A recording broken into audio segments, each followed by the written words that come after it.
She survived the fire he set, and returned wearing a new face. He believed the flames had swallowed her whole, that the screams echoing through that burning house were the last sounds she'd ever make. But some truths refused to die. And the woman who walked out of that inferno didn't just escape. She was reborn with one purpose burning hotter than the fire that tried to erase her. The night her world broke apart didn't begin with fire. It began with a quiet so complete it seemed borrowed from another life. A stillness that felt wrong from the moment she stepped outside, closing the clinic door behind her, the smell of antiseptic still clinging to her scrubs. Elena Hale had worked late again, a double shift, overtime she didn't complain about, because saving strangers had always been easier than saving herself. The sky hung low, heavy with a humid darkness that pressed against her skin like a warning. Streetlights flickered as she walked toward her car, each dimming bulb bending the night slightly deeper around her. She didn't rush. She rarely did. Elena had learned to move through the world with the kind of care people reserve for beautiful things, not out of vanity but out of survival. Her face had been the one blessing her childhood never tainted. People trusted beauty, they softened around it. And she had learned early how to turn that softness toward safety. But beauty is also the easiest thing to break. Her phone buzzed once. A message from her husband, Mason. Home early. Dinner's in the oven. Love you. Simple, warm, familiar. She smiled at the screen, unaware that her husband's fingers trembled when he wrote it, unaware that the smell of gasoline was already seeping into the wooden floors of their home, unaware that tonight's dinner was nothing but a performance meant to hold her in place. She drove home under a sky that seemed to keep losing stars. Each mile felt stranger, as if something in the air rustled with unfinished intent. But she pushed the unease aside the way caretakers do, by telling herself it was exhaustion, not intuition. When she turned onto their street, the house looked peaceful. Lights glowed through the windows in warm rectangles, soft and steady. The porch light spilled like a gentle invitation across the steps. Everything appeared exactly as love should, welcoming, ordinary, safe. Inside, the house held a stillness that belonged to old memories. Dinners, laughter, arguments, apologies. Elena hung her purse near the door and called out his name. No answer. But the oven hummed in the kitchen, and the faint scent of rosemary drifted through the air. She followed it, her steps slow, her mind already shifting into domestic calm. The kitchen greeted her with warmth. A casserole dish steamed behind the oven door. A bottle of wine waited on the counter, 2 glasses beside it. Mason's handwriting, messy but earnest, sat on a sticky note. For us. She touched it with the soft smile she reserved only for him. The man she'd met 5 years ago. The man who claimed she saved him from himself. The man who walked her through storms and kissed her through doubts. The man who had looked at her like she carried whole futures in her eyes. The man she did not know had already decided she wasn't part of his future anymore. On the subway home, the train rocked gently, a metallic lullaby. Lena sat by the window, watching her reflection shiver in the glass, superimposed over tunnels and passing lights. She thought of how many people rode this same route every day, carrying secrets in their pockets alongside ticket stubs and receipts. She carried a secret bigger than most. One that had almost killed her. One that would eventually save someone else. That night she didn't dream of flames. She dreamed of blueprints. Not of buildings but of people. Habits. Weak points. Escape routes. Mason's blueprint came to her in layers. Greed at the foundation. Charm built into the facade. Fear hidden in the wiring. The fire he'd set wasn't just an act in the wiring. The fire he'd set wasn't just an act of violence. It was a confession. He believed he could destroy what he didn't have the courage to leave. People like that don't learn from consequences alone. They learn when the universe holds up a mirror they can't look away from. Weeks turned into a quiet, deliberate deepening of connections. Lena joined the advisory panel. She attended planning sessions. She saw Mason occasionally across boardrooms and event spaces. Each time his attention slid over her like water over stone. He heard her ideas, nodded, sometimes even echoed her language in his own remarks. It struck her as darkly ironic that the man who had almost ended her life had now become, unknowingly, a beneficiary of her professional intelligence. If he recognized anything in her voice, in her cadence, in the tilt of her head when she listened, he never let it show. Shadows of their old marriage flickered sometimes when he spoke to others. The subtle impatience when conversations didn't pivot back to him. The way his jaw tightened when he wasn't the center of a story. The faint, fleeting hardness in his eyes when he thought no one was looking. It was like watching a play she'd once acted in, now viewed from the balcony. Familiar lines, different cast. Upstairs, a floorboard creaked, the kind of sound a home makes when it's been waiting too long. Elena turned, calling his name again. She climbed the stairs slowly, noticing the faint smell in the air. Not rosemary. Not wine. Something sharper, unfamiliar. Something that didn't belong in homes built for love. Mason appeared at the top of the stairs, his silhouette framed by the hallway light. He smiled, but it wasn't the smile she knew. His jaw was too tight, his eyes too glassy, and behind him something glinted on the floor. A metal can. Half hidden. Half revealed. "Long day?" he asked, voice steady, too steady. She nodded, brushing a strand of hair behind her ear. "Overtime." Again, he stepped aside, gesturing toward the bedroom. "Come inside. I want to talk." There are phrases that sound harmless until you hear them in a tone you've never heard before. "I want to talk." Suddenly felt like a lock clicking into place. She stepped into the room, expecting wine, soft music, playful conversation about the day. What she found instead was the suffocating smell of gasoline, woven into the air like a hidden thread. Her stomach tightened. The walls felt closer. The shadows felt heavier. "What is this smell?" Mason didn't answer. Not immediately. He closed the door behind them slowly, methodically, turning the lock with a click that echoed far too loudly. "Sometimes," he said quietly, "a man has to make hard choices." Her breath caught. "Mason, what happened? What's going on?" He stepped forward and she saw the truth in his eyes. Not madness, not anger, but calculation. A decision already made. A future already chosen. "Elena, I can't do this anymore. Not with you." Her heart dropped. But heartbreak wouldn't be the thing that killed her. Before she could speak, he reached behind the dresser. A lighter appeared between his fingers, silver, reflective, shaking only slightly. Her pulse roared in her ears. "Mason." "I'm sorry," he whispered, though nothing about him sounded sorry. "I need a clean start. Insurance will help. And no one survives a fire this size." She backed away slowly, her heels hitting the nightstand. Her voice shook. "You don't have to do this. Talk to me. Please." He flicked the lighter open. A flame bloomed, small, almost innocent, the kind of flame people underestimate until it's too late. "Elena," he said, almost tender, "you're already gone." He dropped it, and the world ignited. Flames leapt like starving creatures, the wall's air. Heat wrapped its hands around her throat. Smoke clawed its way into her lungs. She stumbled backward, choking, coughing, reaching for anything that wasn't burning. The fire roared louder than her screams. But she didn't stop fighting. She crawled toward the balcony doors, her skin blistering, her breath tearing. She threw her shoulder against the glass once, twice. On the third it cracked. And through that fracture, she saw something that kept her alive, the night sky, the dark, the possibility of escape. Mason stood behind her, watching the flames claim the room, watching her struggle, watching her disappear inside the fire he built. She pushed. The glass shattered. Air hit her lungs like revival. The balcony railing caught her weight. And from the inferno behind her she fell, into bushes, into cold earth, into the night that refused to let her die. The flames tried to take her face. They tried to take her identity, but they couldn't take her future. Not yet.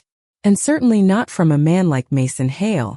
As the world blurred around her, pain drowning all else, one thought kept her consciousness anchored. If she survived, she would never return as the woman he knew. The fire stole her face, but it lit her purpose. The world after the fall came in flashes, a collage of pain, cold earth, distant sirens, and the metallic taste of survival in her mouth. Darkness didn't take her gently. It took her like a tide dragging a body out to sea, pulling her under again and again until even the struggle felt far away. Somewhere beyond the blur, voices rose and faded. A neighbor's shout. A dog barking. The crackle of flames eating the life she had built one quiet day at a time. She didn't see her home collapse. Didn't hear Mason's staged cries as he ran toward the yard pretending he'd returned too late. She didn't witness him drenched in artificial grief. telling first responders he heard an explosion, that he tried to get inside, that he didn't know where his wife was. But the world heard him, and they believed him. Elena drifted in and out, suspended between a scream and a whisper. Her hands trembled, reaching for something her body didn't have the strength to grasp. She felt nothing but heat pulsing beneath her skin, heat that once belonged to the fire but now belonged to her. When consciousness finally clawed its way back, she awoke beneath white lights and filtered voices. The smell of smoke had followed her, clinging to her hair, her gown, the sheets beneath her. Machines beeped in steady rhythms, marking her pulse like a reminder that she was still tethered to the world. Nurses moved like soft silhouettes around her. One voice stood out, calm, older, deliberate. Dr. Amani Salas. Elena, can you hear me? She blinked slowly. The world sharpened into painful focus. Shapes turned into faces. Pain turned into presence. You're safe, the doctor said, though Elena didn't feel safe at all. Safety was not a concept she trusted anymore. Safety had been married to her. Safety had smiled at her every morning. Safety had tucked a lighter into his pocket while he cooked her dinner. Her throat was raw. Words scraped out of her like broken glass. Fire. Yes, Dr. Amani said softly, her hand steady on the chart. You were found outside. You fell from the balcony. You're alive, Elena. You made it. Alive. A word that should have felt like a blessing but felt like a borrowed sentence instead. She tried to move and pain exploded across her skin. Her arms were wrapped in thick dressings. Her legs as well. Her face felt tight, foreign, heavy, as though it didn't belong to her anymore. She looked at Dr. Imani with wide, terrified eyes. My face. The doctor hesitated, a silence measured not by uncertainty but by compassion. She lit the bedside table but didn't hand it to her. Not yet. You sustained extensive burns. 2nd and 3rd degree. But you survived. And we have a team ready to help you rebuild physically. What's important is that you're here, breathing, healing. Elena swallowed hard.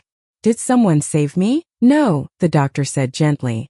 You saved yourself. Those words landed heavily, painfully. Elena wondered if she wanted to be saved at all. Survival felt too big, too loud. Like an unfinished sentence she didn't know how to complete. A memory rushed back. Mason's face illuminated by firelight, calm, resolved, already mourning her like she was a task he'd finally crossed off his list. Her breath quickened. Monitors spiked. Nurses hurried forward. Dr. Imani leaned closer. Elena, I need you to breathe. You're safe here. No one can hurt you. But Elena knew danger wasn't a monster hiding in shadows. Sometimes danger slept beside you for years, learning your rhythms, your softness, your trust. Her voice cracked. My husband. Mason, is he here? The doctor exchanged a glance with a nurse. A small, protective glance. He's been notified, Dr. Imani said carefully. He's listed as your emergency contact. He wasn't reachable at first, but he left a message saying he'll be visiting when he can. Visiting. The man who lit the match. Elena's eyes filled with panic. The machines jumped again. She shook her head violently, wincing from the pain. No. Don't let him in. Please. Please don't let him in. Those words, desperate, trembling, absolute, changed everything. A nurse immediately took note. Dr. Imani's expression hardened into something fierce. Security was notified. The hospital's social worker was paged. And for the first time since the fire, Elena felt a small thread of control return to her hands. Thin, fragile, but hers. Fast. Night folded over the hospital like a blank page. Elena lay in the dim glow of the monitor lights, her mind replaying the fire, each memory hotter than the last. She saw Mason's face again and again, not horrified, not panicked, but peaceful. The peace of a man who believed a burden had been lifted. But what burden? Their marriage? A secret she didn't know she carried? Her thoughts tangled, looping through pain and betrayal until exhaustion dragged her back into sleep. When she woke again, dawn bruised the sky outside, purple, gold, uncertain. Her room felt slightly colder, as if the world had taken one step away from everything she used to be. A soft knock came at the door. Dr. Imani entered, holding a tablet, her expression gentle but edged with something Elena recognized. Truth searching for permission. I have to ask you something, the doctor said. Strictly confidential. You told us not to let your husband in. Can you explain why? Elena stared at her bandaged hands, at the places where skin used to be. And for the first time, she let the truth spill from her lips. He did it. Silence filled the room, heavy and honest. He tried to kill me, Elena whispered. He set the fire. He wanted the insurance money. He said he needed a clean start. Dr. Amani inhaled sharply but didn't interrupt. Didn't doubt. Didn't flinch. Elena continued, her voice shaking but determined. He thinks I'm dead. He believes I died in that fire. Dr. Amani stepped closer, lowering her voice to a protective hum. Elena, if he believes you're gone, maybe that's something we can use. The words hovered between them, quiet yet powerful, the beginning of a path neither had spoken aloud. Elena looked up, eyes burning with something stronger than fear. Use how? Dr. Amani's voice softened, but her resolve did not. To give you a life he never intended you to. To rebuild you. To protect you. To make sure he can never touch you again. The idea felt impossibly large. But for the first time, Elena didn't feel like a victim lying in a hospital bed. She felt like a survivor standing on the edge of a new truth. A truth born from fire. A truth wearing a different face. And in that quiet morning, wrapped in bandages and raw hope, Elena Hale understood something with chilling clarity. If she lived, truly lived, she would not return as the woman Mason married. She would return as the woman he never saw coming. Because survival wasn't the end. It was the beginning. In the days that followed, time stopped behaving like something measured in minutes. It became something measured in painkillers, dressing changes, the soft count of inhalations as nurses checked whether her lungs still wanted to cooperate. Daylight was a rumor slipping in around the curtains. Night was the only thing that felt honest because darkness didn't pretend to be kind. Elena learned the geography of the burns unit by sound. The squeak of rubber soles on polished floors. The low murmur of televisions left on too long in other rooms. The occasional cry from someone whose pain had climbed past the point of politeness. The hiss of oxygen. The soft clap of chart folders. Life reduced to routines designed to rebuild what fire had tried to erase. Her own body felt like foreign territory. Bandages wrapped her in layers of anonymous white. When she lifted her hand, she saw not fingers but shapes. When she shifted, even slightly, a constellation of pain lit up across her nerves. Nurses spoke gently when they came to change dressings. They moved with the reverence reserved for broken things that might still be mended. She avoided the mirror. Dr. Amani didn't push it. The older woman carried herself with the calm of someone who'd seen too many beginnings disguised as endings. She checked graphs, adjusted medications, spoke to Elena not like a fragile patient, but like a person whose story was still being written. On the fourth morning, a new presence entered with her. A man in a navy coat, his badge clipped neatly to his pocket, his eyes sharp but not cruel. Elena, Dr. Amani said, pulling the chair closer to the bed. This is Detective Rourke. He's handling the investigation into the fire. Investigation. The word sent a chill deeper than any hospital air conditioning could. Rourke nodded respectfully. Miss Hale, I'm sorry to bother you while you're recovering, but a few things don't add up. We'd like to hear your side. Her side. As if there were more than one version of what Mason had done. But Elena understood the dance. Truth didn't always walk straight into rooms like this, it had to be escorted. She swallowed, her throat still tender. You think it was an accident? His jaw tightened almost imperceptibly. Your husband reported it as one. Gas leak or electrical fault. But the pattern of the burn where the accelerant traces were found, it doesn't match an accident. Elena looked at her bandaged hands, at the faint outline of fingers fighting to exist. He poured gasoline in the bedroom, she said quietly. He locked the door. He told me he needed a clean start. There it was, dropped between them like a live wire. Rourke's eyes darkened, but his voice stayed level. You're certain? She laughed once bitterly, the sound catching on pain. You don't forget the moment someone decides your life is expendable, detective. He nodded slowly. Fair enough. Does he know? She asked. That I'm alive. Rourke glanced at the doctor, then back. The hospital notified him initially as protocol. He hasn't visited. He's given a statement to our department. He's already filed the insurance claim. Already. The word stretched across the room thin and sharp. While she fought to breathe through gauze and morphine, Mason was somewhere filling out forms, attaching numbers to the space where her name used to sit. Something inside her, something small but stubborn, snapped into place. "Let him think I died," she said. Both the detective and the doctor went still. Silence thickened, attentive. "Elena," Dr. Amani said carefully, "that's not a light decision." Rourke leaned forward. "If you're willing to testify, we can pursue attempted murder, fraud, arson. You don't have to disappear to get justice." Justice. Such a clean word for such a dirty process. Elena shook her head, every movement sending sparks of pain through her skin.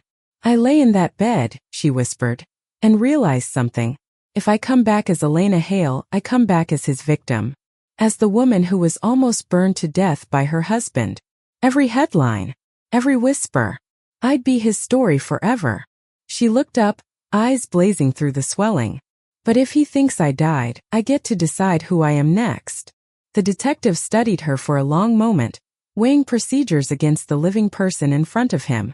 "The system doesn't really work that way." "The system didn't keep him from lighting the match," she replied. The room fell quiet again, infused with a kind of dangerous clarity. Dr. Amani exhaled softly, a sound like someone deciding to stand closer to a fire instead of stepping away. "There is one possibility," she said. "It's complicated. It won't be easy. But, we can request protective status, especially if there's a credible threat. It would involve sealed records, restricted information. If we don't correct certain assumptions right away, the world can go on believing what it already believes, that you died in that house. At least for a while." Rourke pinched the bridge of his nose, thinking. "I can't officially endorse a lie," he said. "But paperwork has lag. Reports take time. If hypothetically I prioritize the arson investigation, kept certain details internal, the insurance company could finalize their decision without the full medical update." Elena watched him carefully. Meaning your husband would collect," Rourke said flatly. "Thinking he's a widower. Thinking his plan worked." The words should have cut. Instead, they outlined the edges of something bigger. "And then," she asked. "Then," the doctor said softly, "we rebuild you. Literally. Physically. A series of reconstructive surgeries. Grafts. Time. Pain. But also opportunity. Your face won't be what it was. It may not even be close. If you choose, we can work with that. Your old identity can fade." Elena swallowed. "So I stay dead." Rourke met her gaze. To him. On paper. For now. Her heart beat hard against her bandages. She imagined Mason at some polished desk, pen in hand, signing his name beside the words beneficiary. She imagined his satisfied sigh, his relief, his careful sadness when he talked about her in the past tense. She also imagined something else, the look on his face one day when the past he thought he'd buried walked back into his life, wearing a stranger's reflection but the same eyes that saw him for what he truly was. The thought scared her. It also kept her breathing. "I want the surgeries," she said quietly. "All of them. Whatever it takes." "You understand this isn't about revenge," Dr. Amani said. "This is about survival." Elena's lips curved in something that wasn't quite a smile. "Survival first," she said. "The rest we'll see." Rourke stood. "I'll do what I can on my end. We'll document your statement, keep it sealed for now. When you're ready to resurface legally, publicly, we'll have a trail. But you need to understand, Miss Hale, what you're at. Live his life free for a while." She stared at the ceiling. "White. Blameless. He already thinks I'm gone," she murmured. "Let him enjoy the silence he created. I'll decide when it ends." When the detective left, the room felt different. Not lighter, but more exact. Like the world had edged into focus. "Recovery will be long," Dr. Amani said. "Brutal some days. But you won't be alone. We'll assemble a team. There's a surgeon I trust, Dr. Rowan. He's more artist than technician when it comes to reconstruction. He'll be honest about what's possible." Elena nodded slowly. "I don't need to be beautiful," she said. "Not like before." The doctor tilted her head. "What do you need to be?" Elena considered the question longer than any she'd been asked in years. She thought of the girl who used beauty as a shield. The young woman who used it like a passport. The wife who used it as currency in a marriage that turned out to be transactional. Unrecognizable, she finally whispered. To him. And faithful to me. Whoever that is now. Dr. Amani smiled, a small, knowing curve. That, I think, we can work toward. Days blurred into procedures. Markers on skin. Photos taken from angles she couldn't bear to see.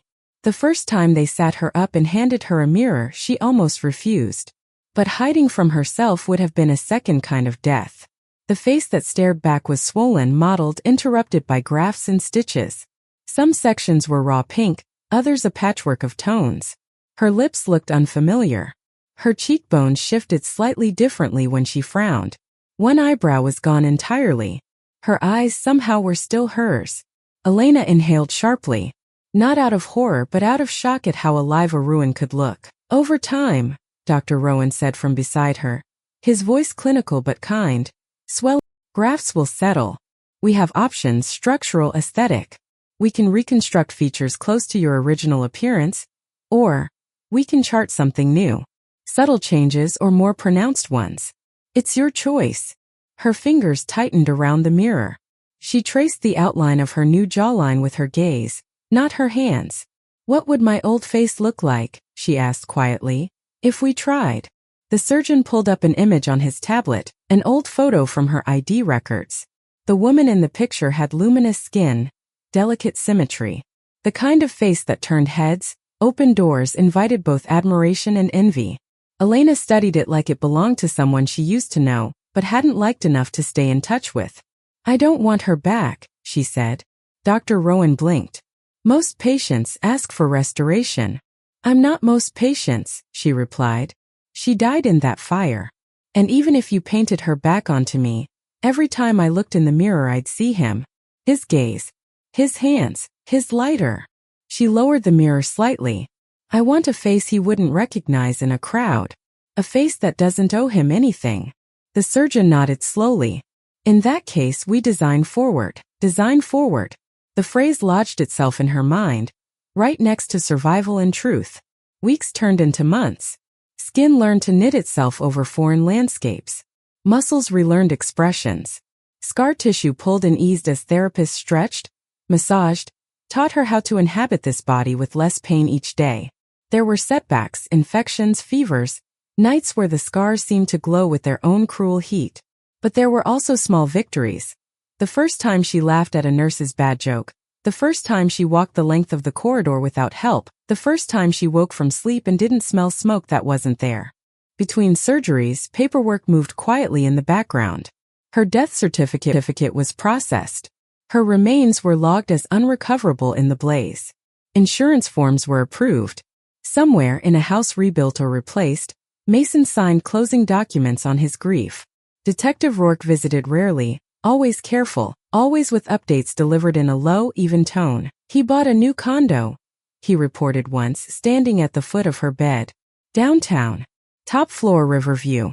Paid in cash from the payout. Elena listened, eyes steady. Does he ever mention me? Rourke shrugged one shoulder. To neighbors, he's the tragic widower who lost his wife in a fire. To coworkers, the guy who finally caught a break after years of struggling. People love a comeback story. She absorbed this without flinching. And the police? We're keeping the file open, he said. There's enough inconsistency to justify it. But without a living witness, she almost smiled. One day, she murmured, you'll have one. When her final major reconstructive surgery was complete, months later, the bandages came off more slowly. Each layer removed felt less like a reveal, and more like an unveiling of a truth she had earned. This time when they handed her the mirror, she was ready. The woman who stared back was not the girl in the ID photo. Her features were gentler in some places, stronger in others. Her nose carried a small, elegant curve it hadn't before. Her cheekbones sat higher, her jaw a touch sharper. The scars were still there if you knew where to look. Faint lines near the temple, a patch of textured skin along the neck, but they read less like disfigurement and more like an ancient map etched into a new world. Her eyes, though, they were deeper now. Not in color but in weight. She's different, Elena whispered. Do you recognize yourself? Dr. Rowan asked. She tilted her head. Not yet, she admitted. But I recognize the woman whose names can change too, Dr. Imani added from the doorway, a file in her hands. If you choose. Elena looked away from the mirror. What do you mean? We've arranged, through witness protection protocols and a few favors, the doctor said, for a new identity. It's not simple. It's not perfect. But it's legal. New documents. New records. A life elsewhere. Conditional, of course. But it's an option. An option. A doorway where once there had only been a burning wall. What name? Elena asked. That's up to you, the doctor said. She thought of fire, of ash, of rising. She thought of the girl who let beauty speak for her, and the woman who would never let surface be the story again. She thought of darkness, of the moment she broke the balcony glass and chose to fall instead of die standing still. Lena Cross, she said finally. The syllables felt unfamiliar and inevitable at the same time. Lena, the doctor repeated, testing it. Cross. Because I crossed over, she said quietly. From the life he chose for me to the one I choose now. The doctor smiled. Lena Cross it is. In the paperwork signed and a new name inked into official lines, the former Elena Hale stood by the window in a hospital gown and looked at her reflection in the glass. The city lights turned her into a silhouette. She could almost imagine herself as a stranger walking by on the street below, someone with history but not chains, with scars but not shackles. He burned her alive. He buried her name. He cashed in her death. But the fire had miscalculated. It hadn't just tried to erase her. It had forged her. And far from the condo where a man slept soundly on sheets paid for by ash, a woman with a new face whispered her new name into the night like a promise. Lena Cross. The world didn't answer. Not yet. But somewhere deep inside her, something replied. Now we begin. The hospital discharged her on a morning wrapped in pale gold. The kind of light that makes the world look forgiving even when it isn't. Lena Cross stepped outside wearing sunglasses large enough to hide the tenderness of her healing skin, and a scarf that concealed what the sun wasn't ready to see. The wind touched her face with the cautious fingers of a stranger meeting someone for the first time. A black sedan waited at the curb. Detective Rourke leaned against it, arms crossed, eyes sharp enough to catch everything but gentle enough not to stare too long. He opened the door for her without comment. He didn't call her Elena. He didn't say her old name even by accident. He simply nodded once, an acknowledgement of the woman standing in front of him, stitched together by fire and will. You ready? He asked. She wasn't. Not really. But readiness wasn't a requirement for survival. She'd learned that the night the flames reached for her. She slid into the back seat. Clutching a small duffel bag that contained everything she owned now. A new phone, 2 changes of clothes, documents bearing the name she'd said aloud only once, and the mirror she had used to meet her new reflection 2 days before. Rourke drove without crowding her with conversation. Miles of city blurred past. Glass buildings, traffic lights, the rhythm of people hurrying to places they believed mattered. Lena watched it all as though watching someone else's life passing before her. The old her had moved through this world with ease, blending into crowds, smiling at strangers who smiled back. Now she sat silently, an observer slipping through the cracks. Where are we going? She finally asked. To the safe apartment, he said. Temporary. It's furnished. Big windows. Quiet.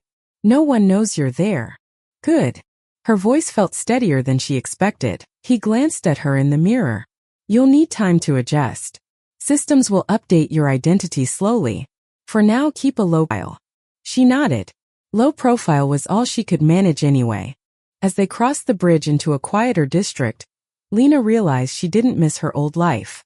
Not the house, not the parties, not the polite dinners with Mason's colleagues where she played the part of the wife with elegant smiles and perfect posture. The only thing she mourned was the woman she never got to be, the one who might have flourished without the weight of his expectations dragging her inward. The car slowed to a stop in front of a modest building, brick, sturdy, forgettable in the best way. A place where strangers didn't ask questions because they were too busy running from their own. Rourke carried her bag up 3 flights of stairs while she followed, one hand on the railing, steadying herself as her muscles adjusted to movement that wasn't guided by hospital staff. When he unlocked the door, her new life greeted her with an emptiness that didn't feel sad, just honest. A small couch, a table with 2 chairs, a kitchenette, a bedroom with a bed made crisply by someone who valued corners. It smelled faintly of lemon cleaner and in used air. No memories. No ghosts. Perfect. Rourke set the bag on the counter. Groceries are in the fridge. Basic stuff. If you need anything, call the number I left on the table. Use the burner for now.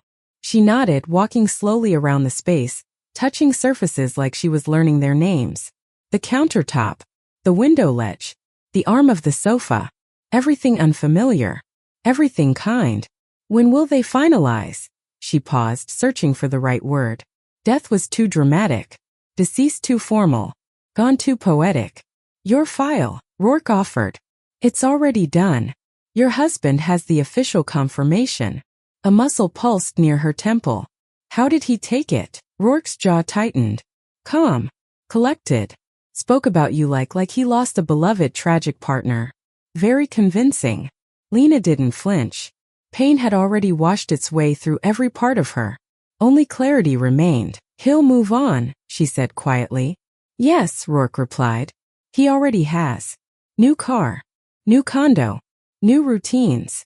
She looked out the window, watching the street below, where a dog tugged a boy along the sidewalk. Life moving on effortlessly. And what about the investigation? She asked. We keep watching him. He doesn't know that. But we do. She turned from the window.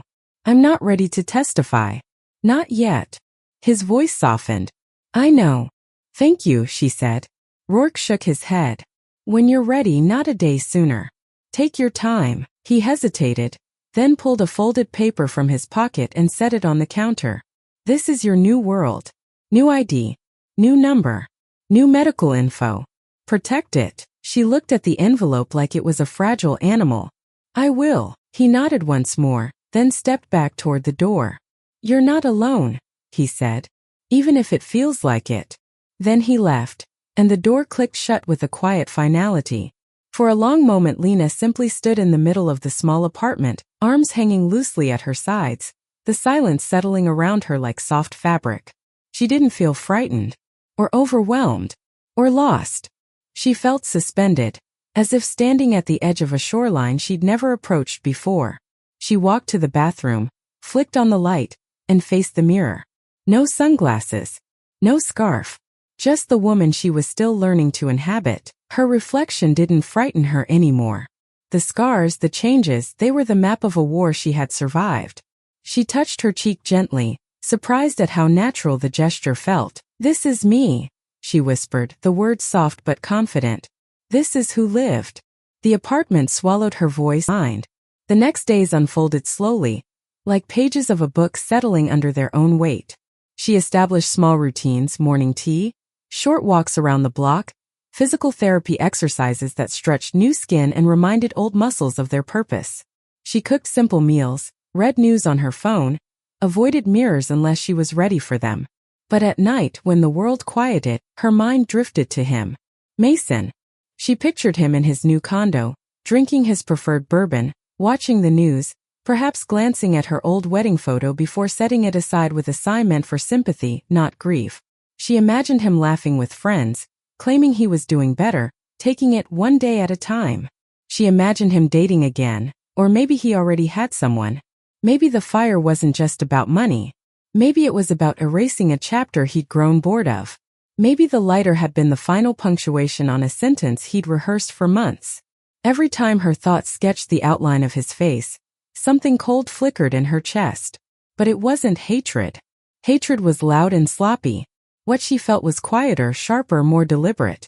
A kind of clarity that didn't burn, it cut. One evening, after a week in the safe apartment, she received a knock at the door. Not loud.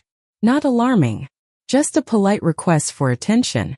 Lena approached carefully, checked the peephole and saw a woman standing in the hallway, mid-30s, warm brown skin, hair pulled into a sleek bun, eyes steady with purpose. She introduced herself the moment Lena opened the door. I'm Dr. Simone Ravel, she said. I'm a psychologist. Dr. Amani asked if I could check on you, help with the transition. Lena hesitated, then stepped aside. Come in, Simone entered with the calm confidence of someone who knows how to sit beside another person's pain without crowding it. She placed her bag on the table and took in the small space with a nod. "How are you adjusting?" she asked gently.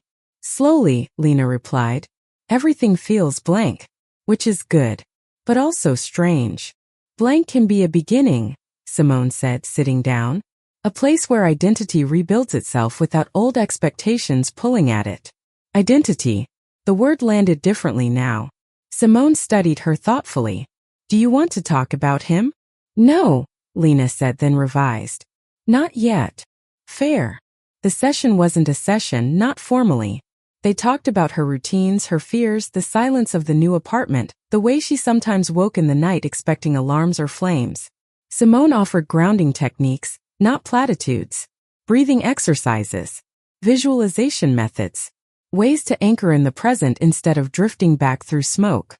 "You're not the woman who burned," Simone said at the end, her tone steady and sure. "You're the woman who walked out of fire carrying her future in her hands." Lena exhaled slowly. "I want to understand what kind of woman that is." "You will," Simone said, gathering her bag.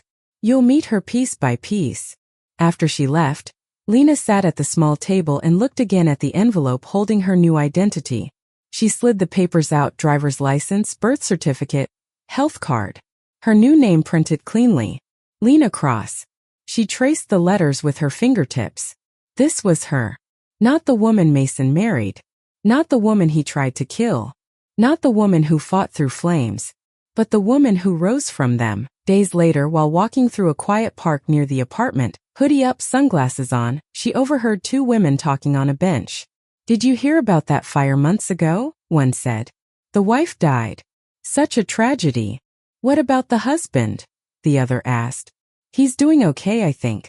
A new place." Lena kept walking. Not with anger. Not with grief.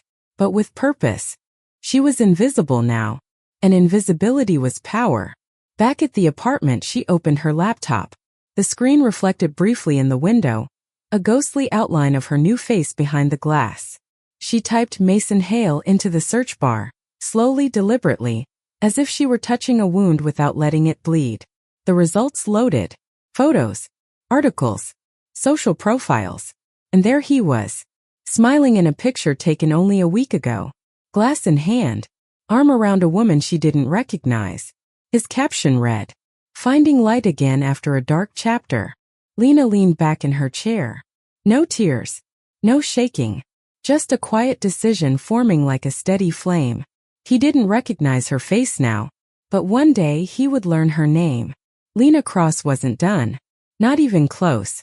The conflict rises to its sharpest point.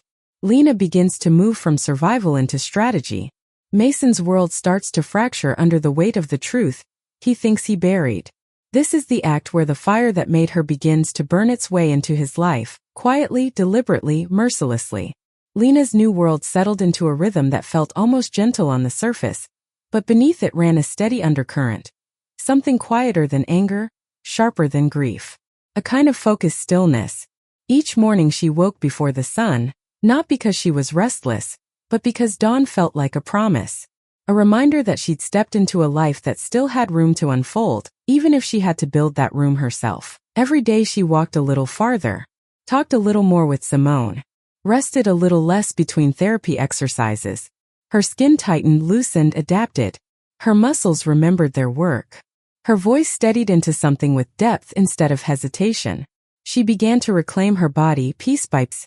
But reclaiming her future was different. It required reshaping more than muscles and skin. It required reshaping the aftermath. And that was where Mason came in. She didn't stalk him. Didn't obsess. She observed. Studied. Learned. The same way she'd learned the layout of the burns unit, the routine of the nurses, the spaces between pain. Now she learned the rhythm of his new life.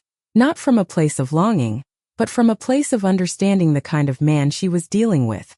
Because understanding him was the first step toward dismantling everything he'd built on her ashes. She followed publicly available trails, social media posts, real estate records, a feature in a local lifestyle magazine that painted him as a resilient widower who'd rebuilt after unimaginable loss. He didn't mention her name in the interview. He didn't talk about their life together. He talked about how tragedy forced him to look inward, reset, and seek new beginnings. Lena almost laughed reading it. The only thing he had ever looked inward for was a way out. His condo, sleek and minimalist, overlooked the river. Floor-to-ceiling glass, polished marble, curated plants that someone else watered for him. Expensive silence. Beautiful emptiness. The kind of place people bought when they wanted their lives to look better than they felt. He wasn't alone in the photos either. There was a woman, striking, tall, with a polished smile and eyes that suggested she liked her life orderly. Lena studied her expression, the way she stood angled slightly away from Mason. Not discomfort, just not warmth. Not yet. Her name was Lydia Quinn. Corporate consultant. Smart. Structured. Efficient. A different kind of target, Lena thought. Not easily fooled. But Mason had always chosen women who filled a purpose, not a void. Another life to mold. Another future to stage. Another story to script. Lena closed the laptop and sat in silence for several seconds, her fingers resting lightly on the keys.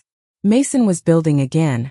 Building without guilt, without consequence, without looking back at the bones of the person he'd tried to bury. But she didn't want to confront him. Not yet. Confrontation was too clean, too simple. What she wanted required patience, a slow, deliberate unwinding of his patterns. The truth wasn't a weapon to swing wildly. It was a thread you pulled carefully until the entire world he'd woven began to unravel. To do that, Lena needed more than a name. She needed proximity, access, opportunity. She needed a way into his life that didn't look like an intrusion. So she began with the smallest step, rebuilding her professional identity. Her new paperwork allowed her to work under the name Lena Cross. She submitted applications, low-profile jobs at first. A clinic in a neighboring district. A wellness center. A community health program. Her experience before the fire had been strong. Her new face made the interview questions predictable. What happened to your skin? Accident. Will it affect your work? No. People usually didn't dig deeper. They didn't know how to ask. Sometimes it's easier to accept a covered story than risk uncovering a painful one. Within 2 weeks, she had an offer from a private health center. Not high profile but stable. A place to anchor her days. A place to build confidence in her new identity. She accepted, bought a few new clothes that felt like her instead of like replacements, and began commuting by bus, blending into the city's quiet pulse. Her work was steady, focused. She found herself listening differently now, to patients, to colleagues, to her own quiet thoughts. Trauma had a way of sharpening perception, and Lena often sensed what people didn't say. She moved with a calm that felt earned, not practiced. People trusted her without knowing why. One day, while closing her locker after a shift, a coworker casually mentioned a charity gala, a health initiative hosted by a wealthy business coalition. Expensive tickets. High-profile donors.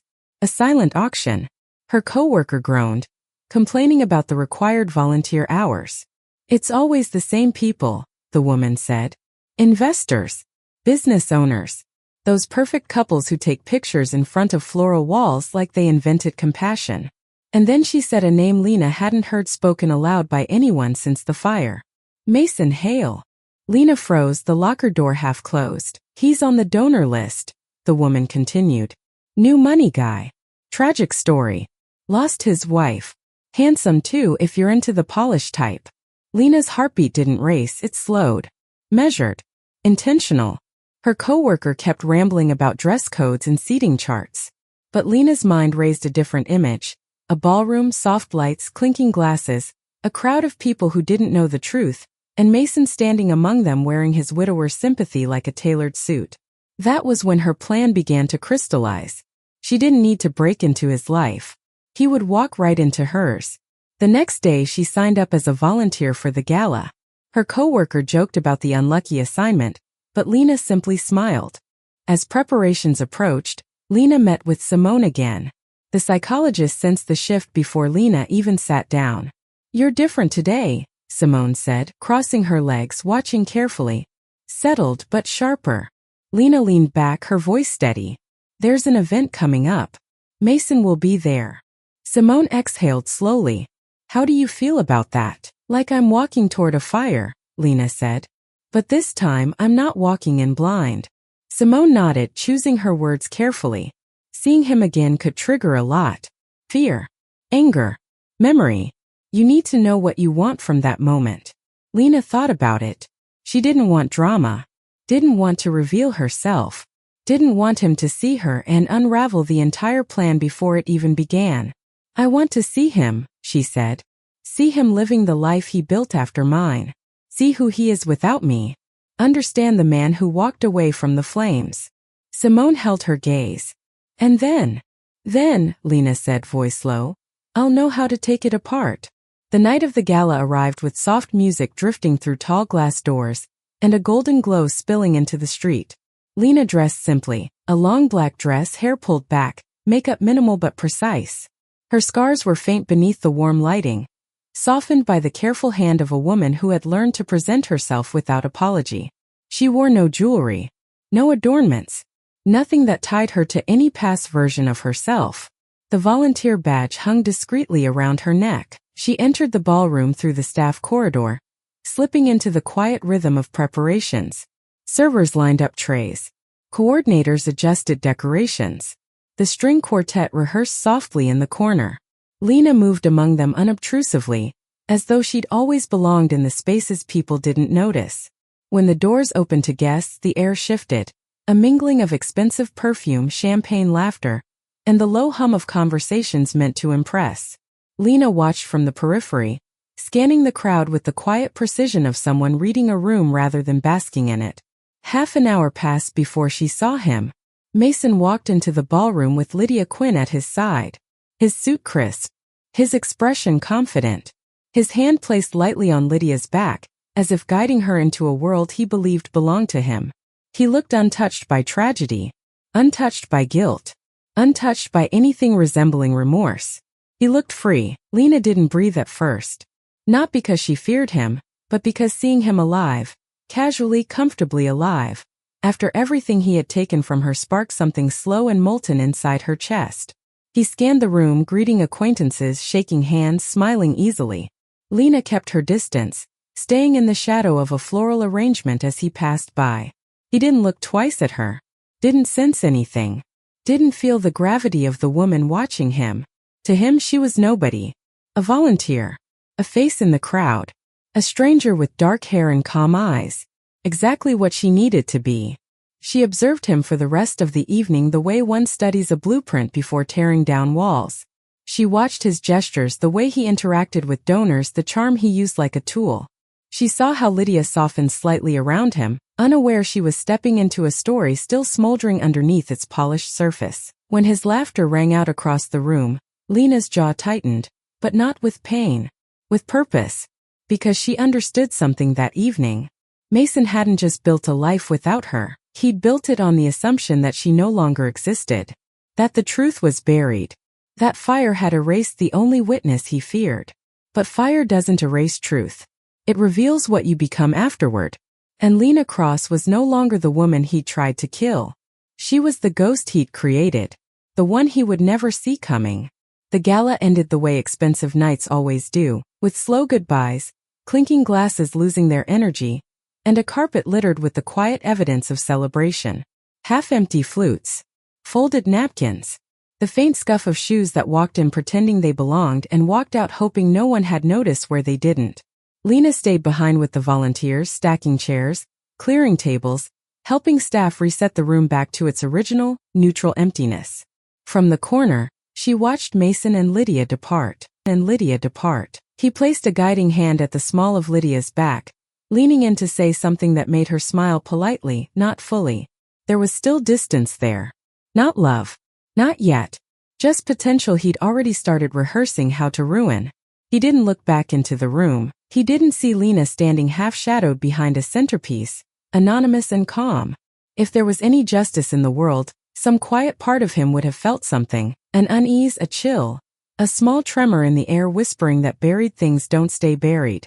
But if he did, he hid it well. He walked out as if nothing in that room belonged to his past. When the last guests were gone and the music cut off, Lena stepped outside into the cool night. The city lights flickered across the river, kissing the water in broken lines. She pulled her coat tighter around her and let the air wash off the scent of perfume and champagne. A taxi passed. A couple laughed too loudly on the other side of the street. Somewhere in the distance a siren wailed, but it was someone else's emergency. Her emergency had already happened. Now came the aftermath. Back in her apartment, she sat at the small kitchen table, hands clasped loosely in front of her, and replayed the evening in her mind. The way Mason's eyes crinkled when he smiled at donors, the angle of his posture when he leaned in to listen, the hollow behind his laughter that most people would mistake for charm. She'd once mistaken it for charm herself. That was before she understood that some people laugh like that because real joy would cost them too much. Lydia's presence lingered in her thoughts more than Mason's. The woman had carried herself with a self-contained assurance, not clinging to his arm, not seeking the room's validation, just present. Intelligent. Careful. Lena watched the way Lydia listened when people spoke to her. She paid attention, asked follow-up questions, remembered details. She wasn't a prop. She was a person with her own orbit. Good Lena thought. She deserved better than to become another casualty of Mason's selfishness. If this were only about revenge, Lena could have chosen something simple. A dramatic reveal. A confrontation. Showing up at his door one day with her new face and old memories. Watching color drain from his skin. Calling Detective Rourke and letting justice arrive with handcuffs and headlines. But she knew something now that she hadn't known in that burning bedroom. Destroying him wasn't enough if the damage he'd caused remained, untouched, in other people's lives. Mason needed more than exposure. He needed to be dismantled. The first step wasn't to attack, but to understand. So Lena did what the old version of her had never allowed herself to do. She became patient. Weeks followed, stretching but never dragging. She went to work. She went to therapy. She sometimes met Simone for coffee instead of in the office, walking slowly through streets that were starting to feel less like someone else's and more like a map she could learn by heart. She built her days with intent, not just survival. "Where are you with all of this now?" Simone asked one afternoon as they sat on a bench watching children chase each other through a park. The air was sharp with the first hint of autumn. "I'm not waking up in the fire anymore," Lena said. "It sneaks in sometimes, but it doesn't own the whole night." And with him. Simone didn't need to say the name. Lena watched a little girl pull her mitten off with her teeth, laughing when the fabric stuck. "He feels less like a god and more like a man with matches he shouldn't own." "And your plan?" Simone asked. Lena smiled faintly, not in triumph but in acceptance. "It's not a plan yet. It's threads. I'm still collecting them." One of those threads appeared sooner than she expected. At the clinic where she worked, a new corporate wellness initiative rolled in: brochures, seminars, sponsored screenings. Some investor network had decided to pour money into looking good by helping other people feel better. The name on the materials was familiar, a coalition of mid-size firms under one umbrella, with a small list of high-profile individual donors at the bottom. There it was again. His name. In print this time, black letters crisp against white. The coalition director visited the center one morning to discuss the rollout. Lena sat in the staff meeting, listening quietly, taking notes she didn't need. Near the end of the presentation, the director clicked to a slide titled, "Key Supporters." Corporate logos, philanthropic funds, and the smiling faces of a few major contributors. Mason's photo stared back at her from the projector screen. Lydia beside him. Their names under the caption, "Lead Sponsors." The director beamed with practiced optimism. "We're incredibly grateful to partners like Mason Hale, who turned personal tragedy into a mission to support community health." Lena wondered how many people in the room could feel her heartbeat slow. She kept her expression neutral, her posture relaxed. She scribbled a note on her pad only she would ever read. "He keeps walking into my world on his own." As the meeting wrapped up, staff were invited to attend a roundtable session at the coalition's downtown office the following week. They needed practitioner perspectives. They wanted to hear from the people actually doing the work. "We'll need a couple of reps," Lena's supervisor said. "Any volunteers?" Lena lifted her hand with the calm surety of someone requesting an extra shift, not a collision with her past. Her supervisor looked relieved. "Great, Lena. You and Ravi can go." On the day of the roundtable, Lena chose an outfit that spoke softly but firmly. Dark blue blouse, tailored trousers, low heels. Hair pulled back, scars visible but softened by time. She took the subway, letting the rhythm of the train steady her breath. She carried a folder with her notes, though she already knew what she wanted to say about patient care and mental health. The coalition office occupied the 20th floor of a new glass building, sleek, reflective, expensive. The lobby smelled like fresh flowers and subtle power. Lena and Ravi were ushered into a conference room with a view that made the city look manageable. As people filtered in, Lena scanned each face briefly but thoroughly. Some she recognized from LinkedIn searches, others from articles. She didn't see him at first. Just executives, coordinators, a communications director fussing with a tablet. Then the door opened again, and his presence shifted the room. Mason stepped in with a practiced ease, suit impeccable, tie just slightly loosened to suggest he was approachable. Lydia walked beside him, a folder in her hand, her expression focused. If grief had ever touched him, it had left no permanent mark. For a heartbeat, Lena felt the edges of the room blur. Not with panic, those days were behind her, but with the weight of reality folding over memory. Here he was, the man who had watched fire reach for her. The man who had turned away. He took a seat at the head of the table, Lydia beside him. A facilitator introduced him briefly. We're honored to have our lead sponsor, Mr. Hale, and his strategic advisor, Ms. Quinn, join us for this conversation. Strategic advisor. So Lydia wasn't just a girlfriend or a decorative partner. She was involved, capable, already entangled. When introductions circled the table, Lena kept her voice steady. I'm Lena Cross, she said, nurse practitioner at Willowbridge Health. Mason's gaze flicked toward her for a moment, polite and perfunctory, then moved on. There was no spark of recognition, no flicker of suspicion, just a brief, distant study of her face as one more stranger in a room he assumed he would control. That indifference oddly steadied her. She was truly gone to him, and that meant she could move freely. The roundtable unfolded like so many corporate conversations, slides, buzzwords, talk of impact and metrics. Lena listened, contributing when it mattered, speaking only when she had something worth saying. When she did, the room paid attention. Even Mason. At the patient level, she said at one point, what people remember isn't the branding or the name of the initiative. They remember whether the person in front of them made them feel seen or rushed. Whether the help they were promised actually arrived.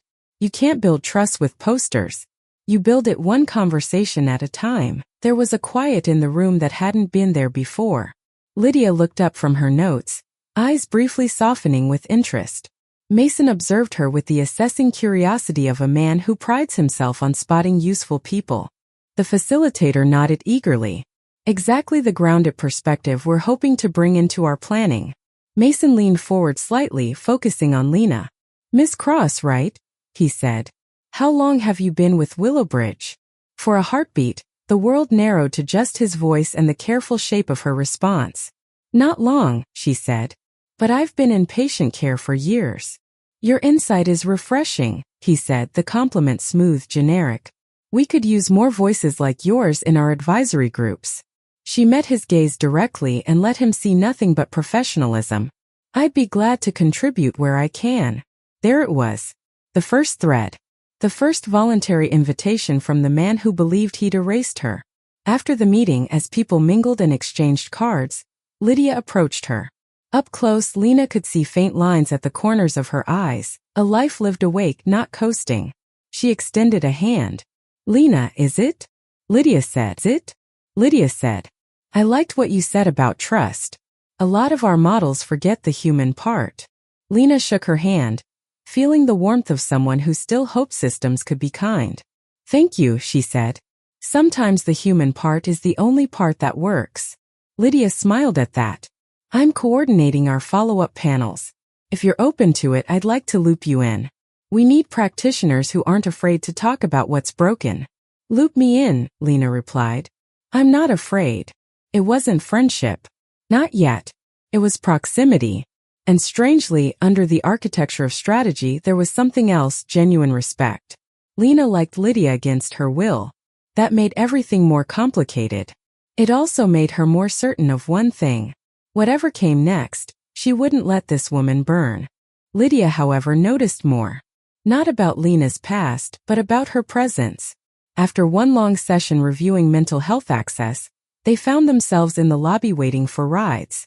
Rain pressed against the glass, turning the city into a watercolor.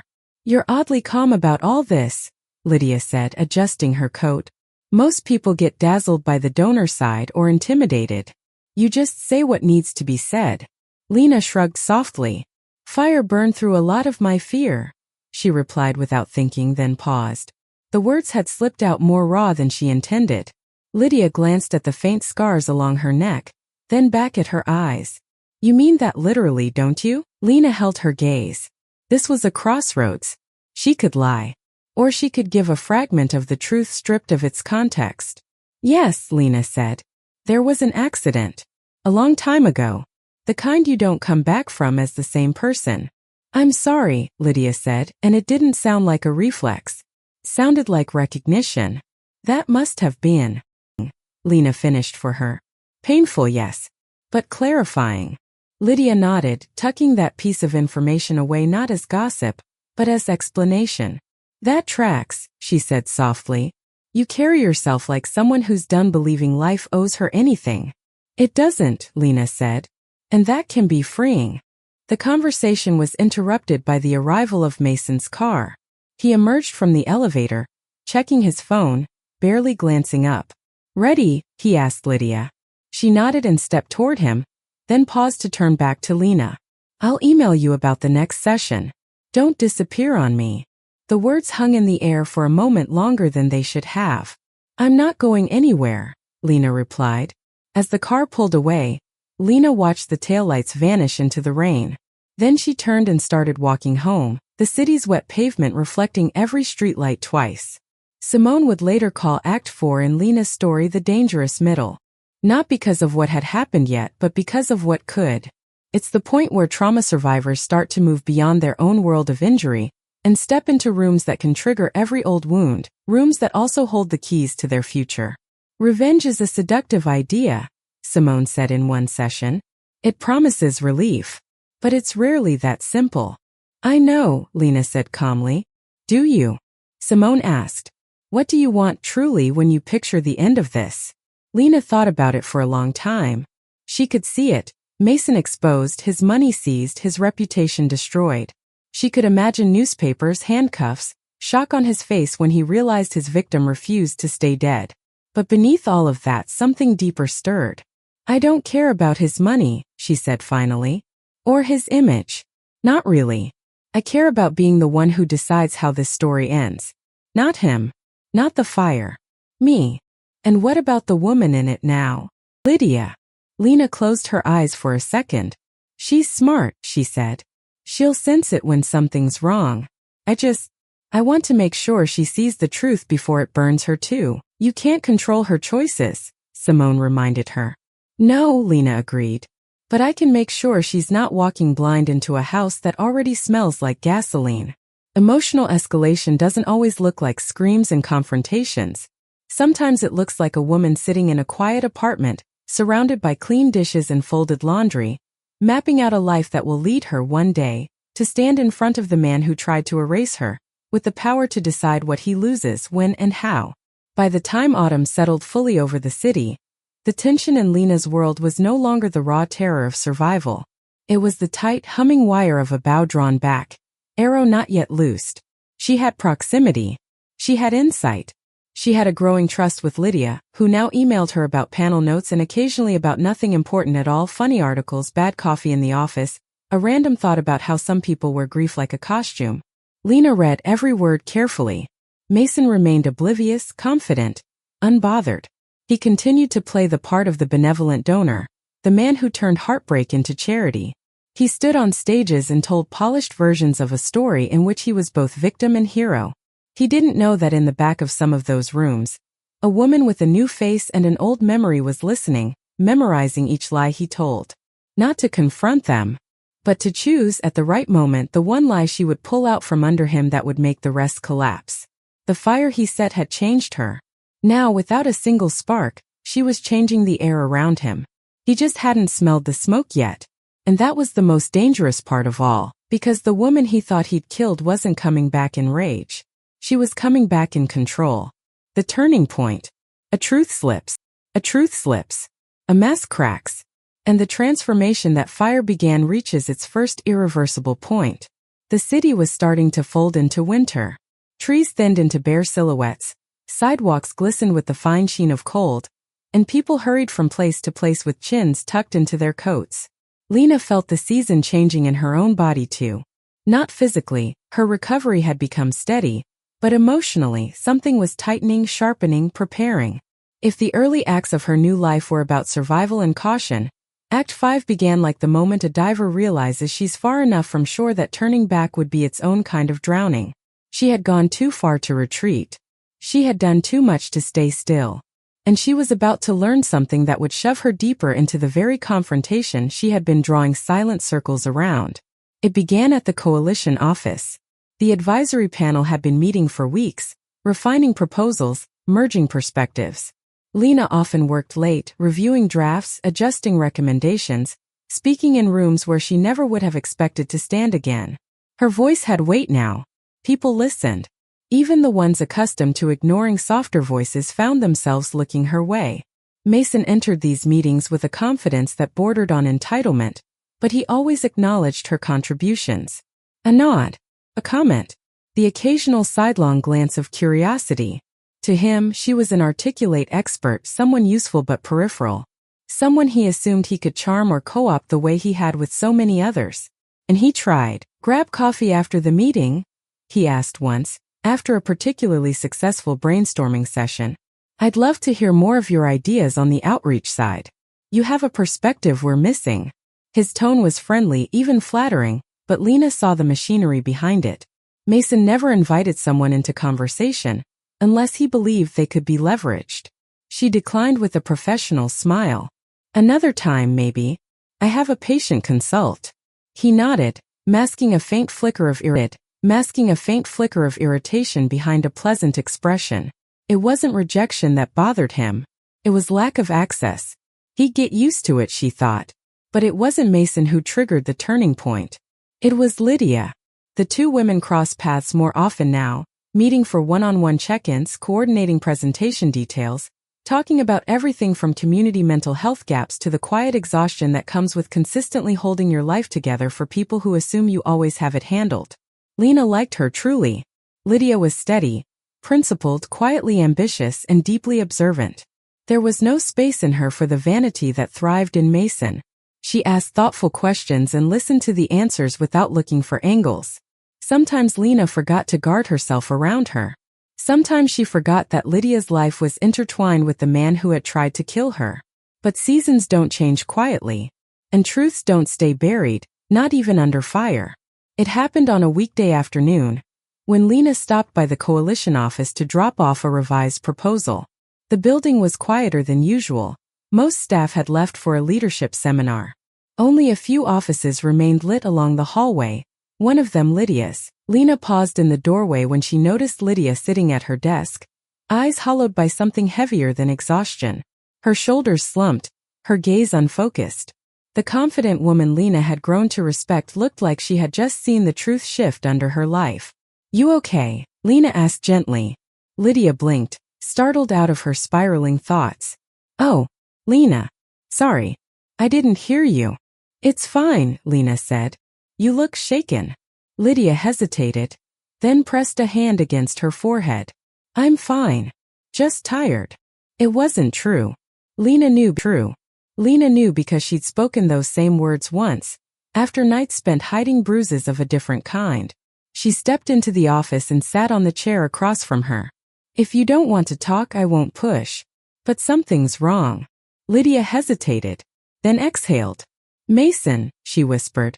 Lena didn't react outwardly, but her spine tightened. "What about him?" she asked, keeping her tone soft. Lydia rubbed her temple. "Nothing specific. Just, I don't know. He's been distant. Different. Some days he's warm. Other days it's like he's behind glass. And recently he's been spending long hours away without explaining much." She shook her head. I don't want to sound paranoid. Relationships are complicated. They were. Especially when one of the people in them carried secrets soaked in gasoline. What makes you feel something's off? Lena asked. Lydia stared at her hands. He told me he had a meeting last night. Business dinner. But he came home smelling like smoke. Lena's pulse stilled. Not spiked, stilled. As if the world briefly forgot to move. Smoke, she repeated. Yes. Not cigarettes. Not cigars. Burning wood. The smell clings to fabric differently. I grew up in a home with a fireplace. I know the difference. Lena kept her tone neutral. Did you ask him about it? He brushed it off, Lydia murmured. Said the restaurant used a wood-fired oven. But it didn't smell like food. It smelled like a place where fire shouldn't have been. A thin thread of dread wove itself through Lena's chest. Not fear for herself, but for someone else who was now unknowingly stepping toward the same shadow. Has he ever lied to you before? Lena asked. Lydia hesitated too long. Not that I know of. Lena nodded slowly. If something feels wrong, pay attention. Intuition isn't disguised as foresight. Lydia blinked at that. What does that mean? Sometimes your mind notices patterns before your heart is willing to name them. Lydia studied her, eyes deepening. Has that happened to you? Lena looked at the faint scars on her hands. Yes, she said simply. And I wish I'd listened sooner. The quiet in the room thickened, becoming something honest. Before Lydia could speak again, the elevator down the hall dinged. Footsteps approached. Familiar. Confident. Predictable. Mason.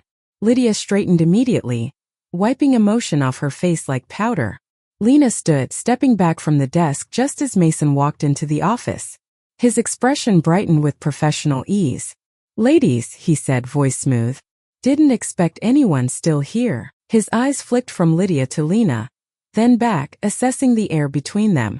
Sensing but not understanding. Lena nodded politely. I was just dropping off documents, she said. We were talking about scheduling. You're always working, Mason said with a hint of admiration meant to sound sincere. It's impressive. It keeps me grounded, she replied. He smiled, then turned to Lydia. Everything okay? You looked stressed earlier. Lydia managed a small smile. Just deadlines. Mason brushed her cheek with his hand, a gesture meant to appear reassuring. But Lena saw it. The faint shift of his jaw. The momentary tightening around his eyes. He was checking something. Testing something. Making sure no crack had formed too wide. He sensed her drifting. He just didn't know why. Dinner tonight? He asked Lydia. I made reservations. Sure, she said. As they gathered their things, Mason glanced at Lena again. Something about his gaze lingered a second too long. You've become an important voice in this initiative. To have you involved. Lena held his gaze, knowing he was trying to charm her the way he charmed every asset. You're lucky, she said evenly, to have a lot of things. For a moment the mask faltered. Just for a breath.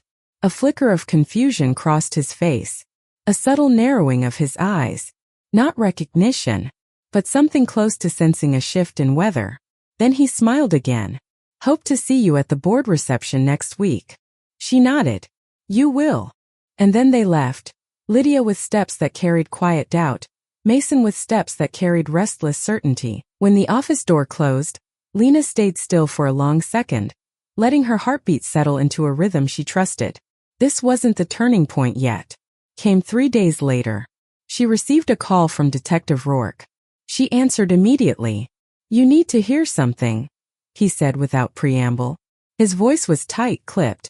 What is it? An arson case, he said. Small scale.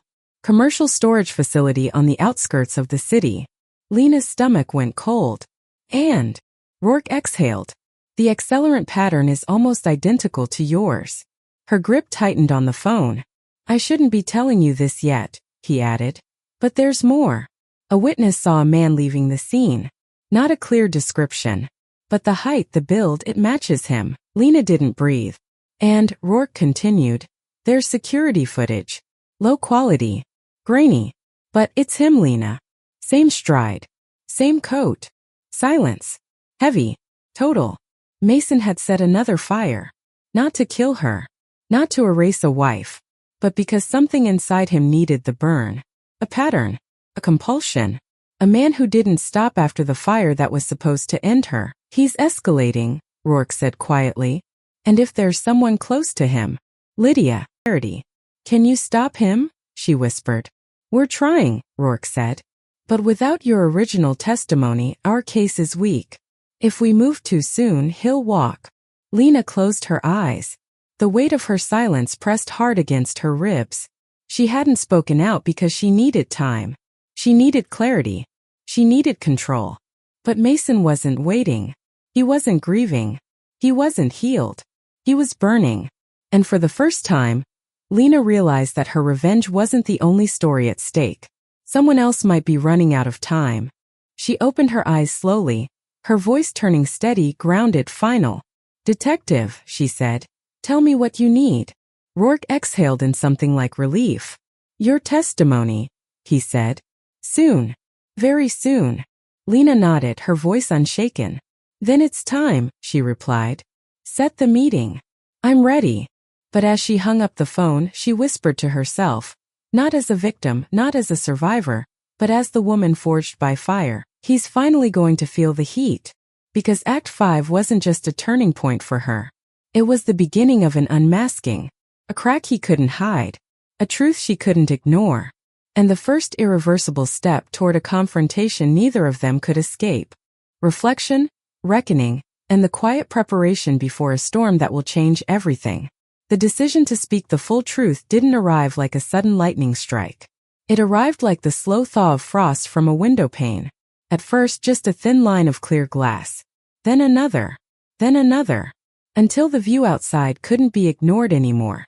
The day after Rourke's call, the city woke under a sky so pale it looked tired. Clouds drifted low, heavy with unshed weather. Lena sat at her small kitchen table with a mug of tea cooling between her hands, untouched. Her apartment was quiet in that purchases are just before extraordinary choices are made. She had been living in the in-between for months now, suspended between death certificates and new IDs, between the woman she had been and the woman she was still becoming. Now the world wanted something from her again. Not just survival. Not just observations. It wanted her voice. On record. On paper. In a system she didn't trust, against a man she knew too well. She stared at the steam curling from the mug, watching it fade. Testifying meant leaving the safe shadows she had built around herself. It meant letting her story be dissected by lawyers who didn't know how much fires could burn beyond flesh. It meant seeing his face again, not across a conference table or at the far end of a gala hall, but in a room where every word she spoke about him would become part of a permanent record. It also meant something else, something she couldn't place in any legal document. It meant admitting aloud that she was done letting him write the script. Simone sat across from her later that afternoon, legs folded, hands resting lightly in her lap. The therapist's notebook lay closed on the table. This conversation didn't need boxes or bullet points. When you said yes to Rourke, Simone asked gently, what part of you said it? Lena thought about it. Not the question but the phrasing. What part of you? The part that couldn't stand the idea of him lighting another match, she answered quietly. Or standing at another funeral pretending to be devastated. And the part that's afraid? Simone asked. It's here, Lena said, touching her chest. It's remembering how small a courtroom can feel when everyone is looking at you like a story instead of a person. Are you doing this for revenge? Simone asked, not accusing, just clear. Revenge. The word sat in the air like a spark. Dangerous if fed, useless if wasted. I'm doing this, Lena said slowly, because silence started to feel like complicity. When it was just me I could justify waiting. But if he's still setting fires, then my silence isn't just about me anymore. Simone nodded. There's a cost either way. There is, Lena agreed. But at least this cost buys something. What does it buy? Simone asked. Lena looked out the window. A thin branch tapped softly against the glass, moved by a wind that didn't care who it brushed past. It buys the chance, she said, that one day someone will ask who stopped him. And the answer won't be no one. They sat with that for a while. Testifying may expose you, Simone said eventually. Not just to him but to the world. Reporters. Documents. Accidental leaks. Are you ready for that? I thought hiding would keep me safe, Lena said. But hiding only kept me alone. Safety and solitude got braided together until I couldn't tell them apart. If I stay invisible forever, then he wins every time someone says my name in the past tense. Does that matter to you? Simone asked. Lena almost said no. Almost pretended she was above such things. But honesty had become a kind of discipline for her, like the stretches she did every morning to keep her scars from tightening. Yes, she said simply. It matters. That night she didn't sleep easily. Not because of nightmares, those had become less vivid, but because memory had switched from hazy replays to something sharper. She lay awake in the dim light, watching shadows move across the ceiling, and over, the same scene replayed in her head, not the fire but the moments before. The casserole, the note on the oven, the way Mason had smiled at the top of the stairs, like a man who had already made peace with the worst thing he was ever going to do. She remembered details she'd rushed past in earlier recollections. The faint smell of gasoline mingled with rosemary in the hallway. The way his hand had trembled, not from remorse but from adrenaline. The exact words he'd used. You're already gone. Gone. To him, she had ceased existing before the fire even touched her. In the days that followed she began writing. Not for the court. Not for the detective. For herself. She bought a cheap notebook from a corner store, cardboard cover, faintly crooked lines, and began to map her story as if she were reconstructing a crime scene in language instead of tape and chalk. She wrote the things she feared she might forget under pressure. The things she didn't want lawyers to twist or minimize. The things that mattered even if no law in the world cared about them. She wrote about the first time he lost his temper over something small, and she laughed it off. She wrote about the way he'd once stared too long at a flame on a candle, hypnotized, distant. She wrote about the months before the fire, when financial stress had crept into their home like damp, and he'd begun speaking of life and death as if they were numbers on a spreadsheet. She didn't read it back. Not at first. She just bled it onto paper until the ink took some of the heat away. When she finally met with Rourke again, it was in a small, windowless room at the precinct. The walls were painted a neutral color that tried and failed not to feel institutional. A recorder sat on the table between them, its small red light blinking with unfeeling patience. This will be preliminary, he said. Statement first. Then we'll decide with the prosecutor when and how to move forward. Lena sat with her hands folded loosely, her posture upright, her gaze steady. She'd chosen to wear nothing that reminded her of the hospital or of her old life. Dark sweater. Simple pants. Her hair down. No jewelry. Nothing for anyone to use as a symbol in some future narrative. When you're ready, Rourke said. She took one breath. Then another. And then she began. She spoke of the marriage not as a tragedy but as a timeline. How they met. How it changed. How small dismissals grew into larger cruelties. How problems were never addressed, just buried. It would have been easy to paint him as a monster. Easier even. But monsters are simple, and Mason was not simple. He was selfish and charming and disciplined in all the wrong places. He was ordinary in the precise way that makes dangerous people hard to spot. As she described the night of the fire, her voice faltered once. Not when she recounted the flames climbing the bedspread. Not when she remembered hitting the balcony glass with her shoulder until it fractured her skin. But when she described the moment just before he dropped the lighter, when he looked at her with something like pity. Not anger. Rourke asked, clarifying. No, Lena said. Pity. He truly believed this was a solution. For him. Yes, she said. For him. She finished the statement. The recorder clicked off. The room felt heavier. Rourke leaned back, his expression a blend of professional distance and personal fury. This is enough to reopen everything, he said. Coupled with the new arson evidence, we have a shot. It won't be clean. His lawyers will go for your credibility, your memory, your motives. I know, Lena said. He'll see you, Rourke added quietly. Really see you. For the first time since the fire. Lena thought about that. Thought about his eyes when he'd stood in flames and called her already gone. Good, she said. He deserves the same shock he gave me. Rourke nodded. We'll move carefully. After the meeting, walking alone down the precinct hallway, Lena felt strangely lighter. Not free. Not yet. But less burdened by the weight of unspoken truth. There was a cost to telling it. There always is.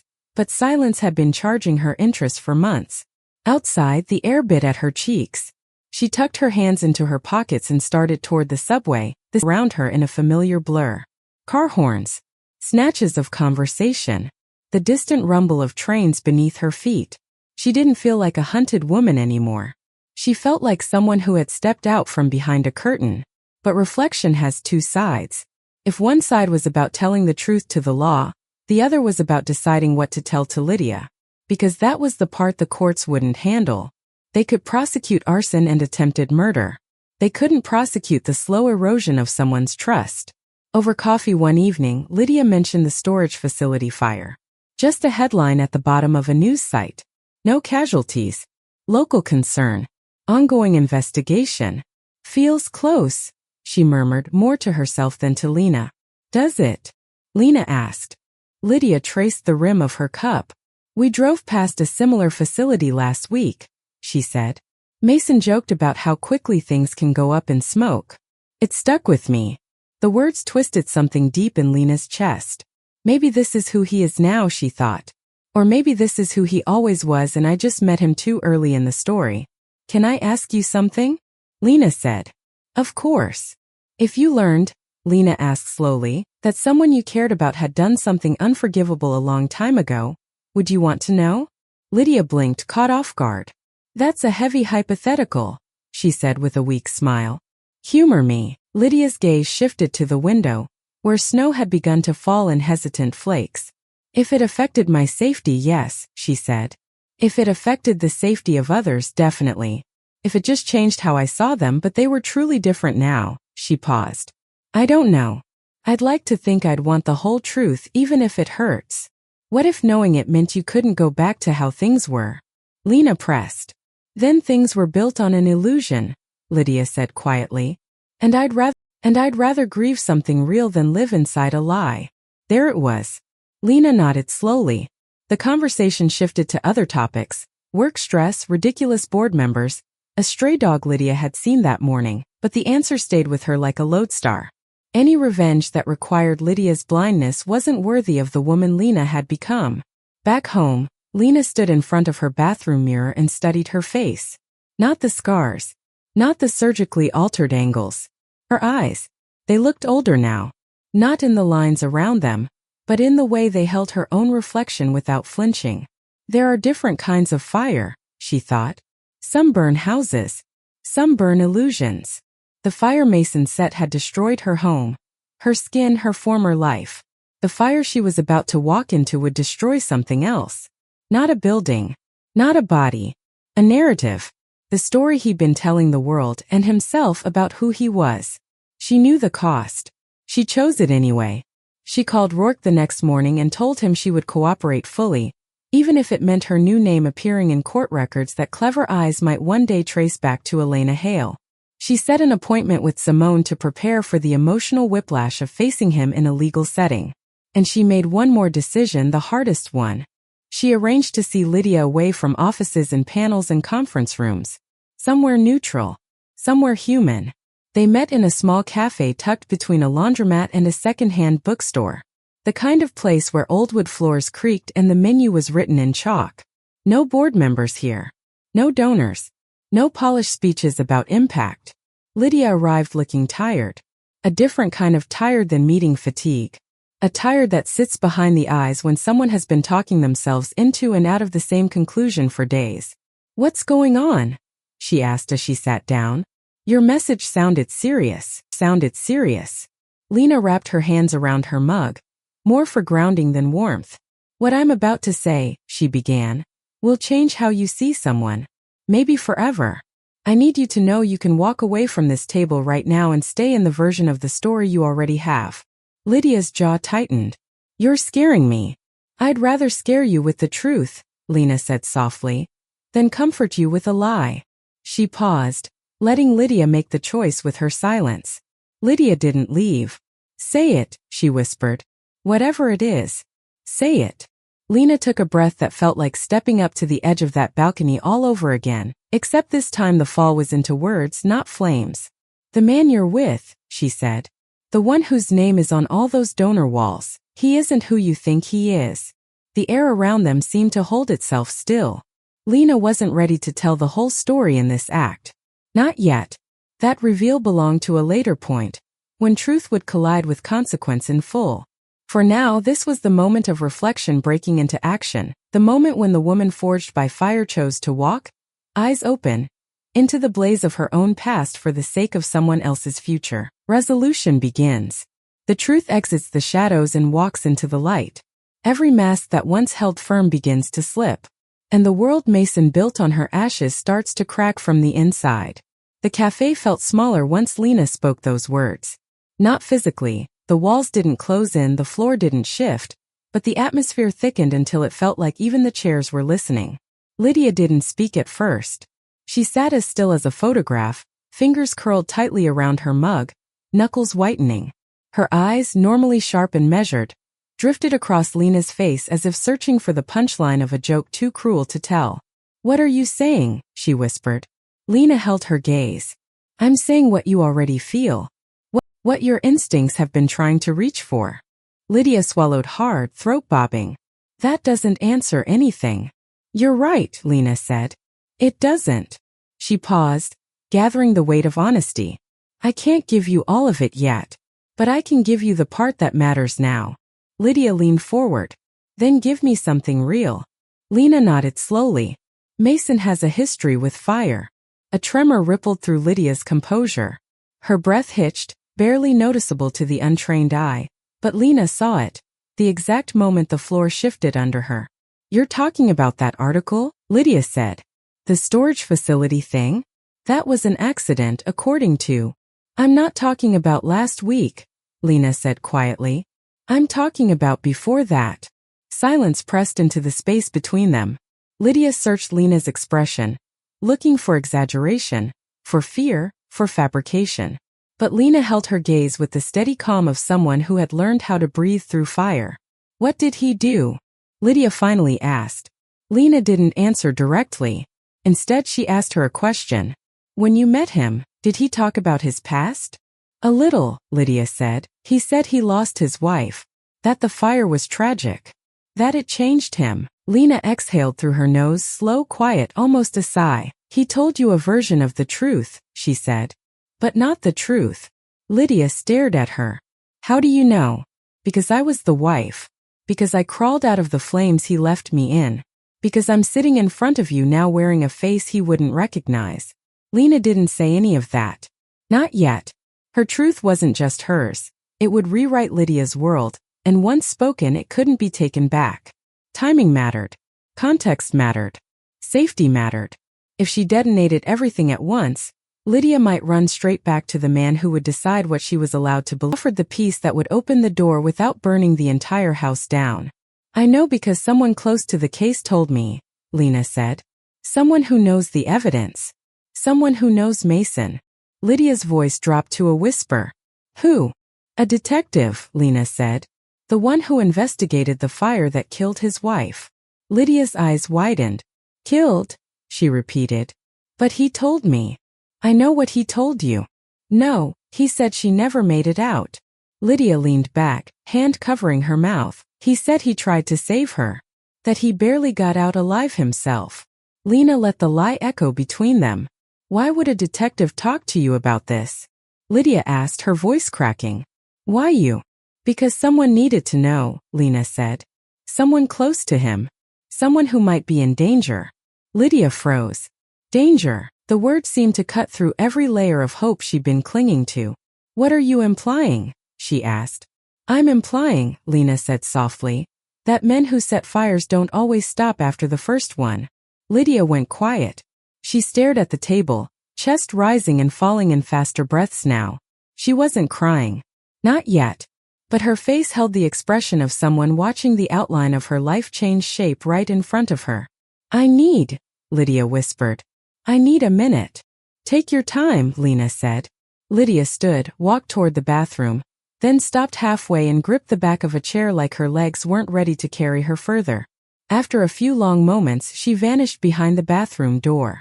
Lena stayed seated, eyes low, palms resting against her thighs. She wasn't anxious. She wasn't uncertain. She was preparing for the unraveling, the denial, the flood of questions. For the confrontation that would follow this one. For the shape of the truth she would soon reveal. When Lydia returned, her face was pale but composed. She said, "I want you to tell me everything you can without whatever you're holding back." Lena nodded. "Then listen carefully." And she gave her enough of the truth to anchor the rest. The arson pattern matching the original fire. The witness, the footage, the detective's belief that this wasn't an isolated event. She spoke gently, not pushing, not dramatizing, just laying facts on the table like stones meant to build a bridge. Lydia absorbed every word in silence. When Lena finished, Lydia leaned back and stared at the ceiling. "I need to confront him." "No," Lena said sharply. "Not yet. That could be dangerous."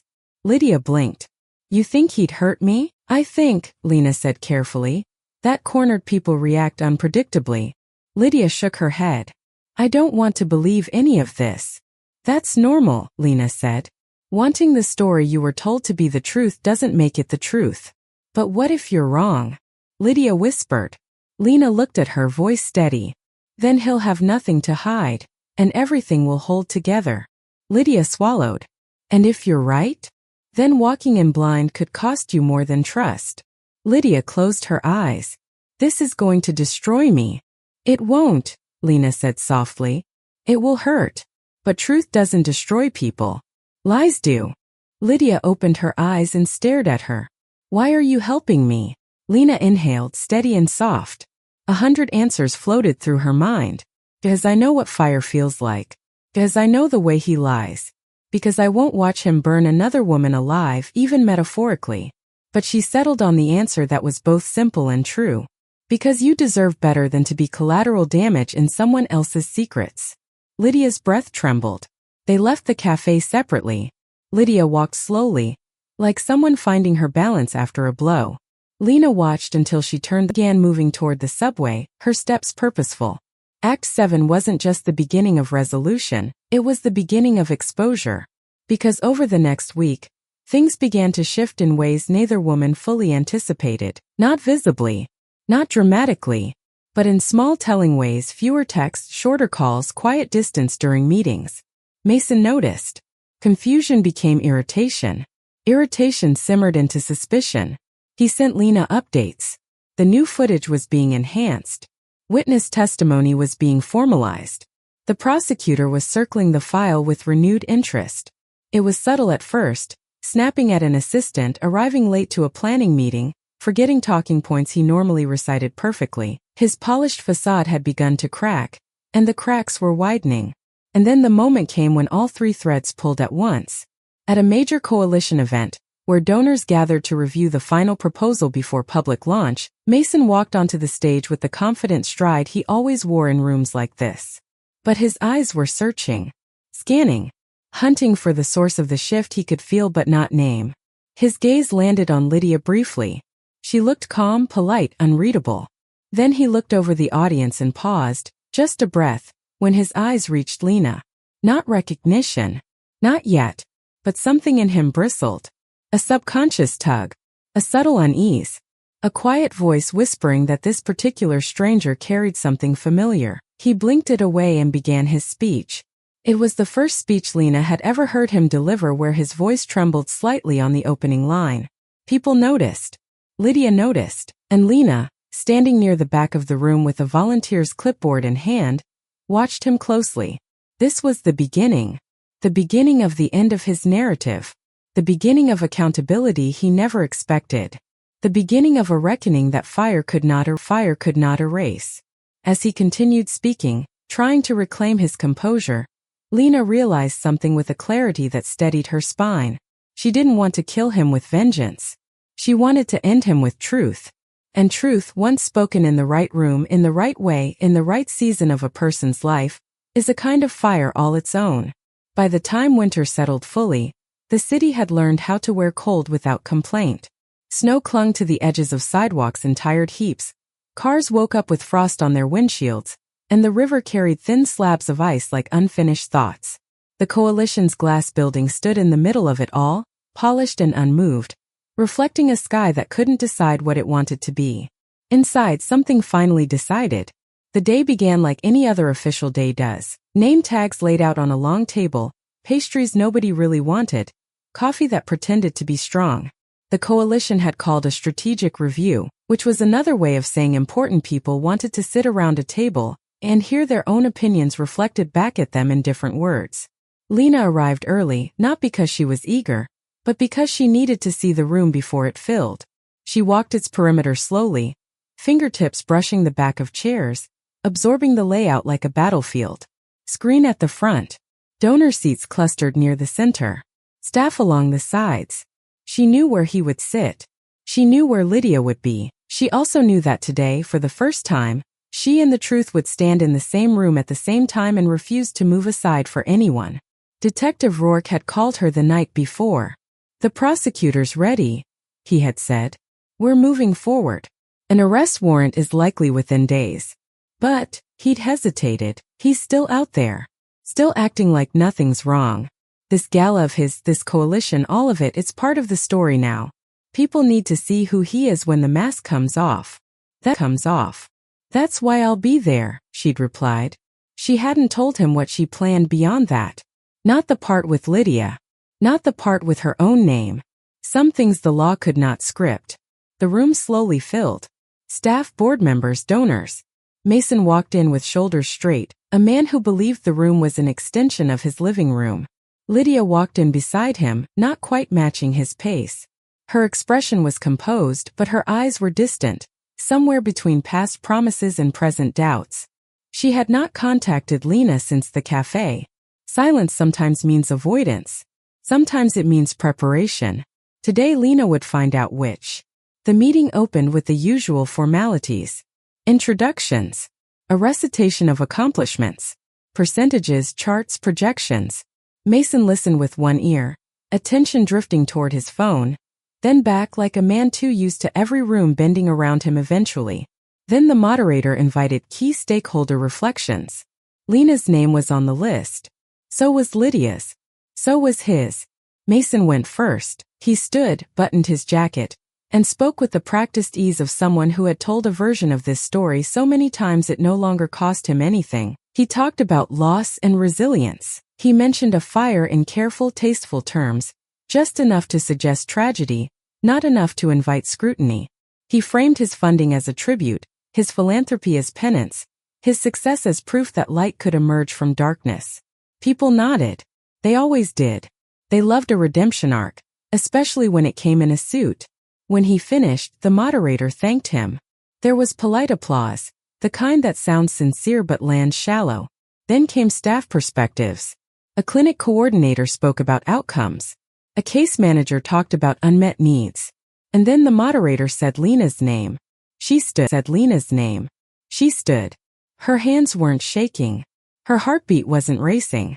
Instead, there was a deep quiet inside her. The kind of quiet that comes right before a match is struck. She didn't look at Mason at first. She looked at the room. She talked about what they had accomplished, yes. About patients who now had access to services they once believed were too expensive, too far, too impossible. But then her words shifted, became less about statistics and more about stories.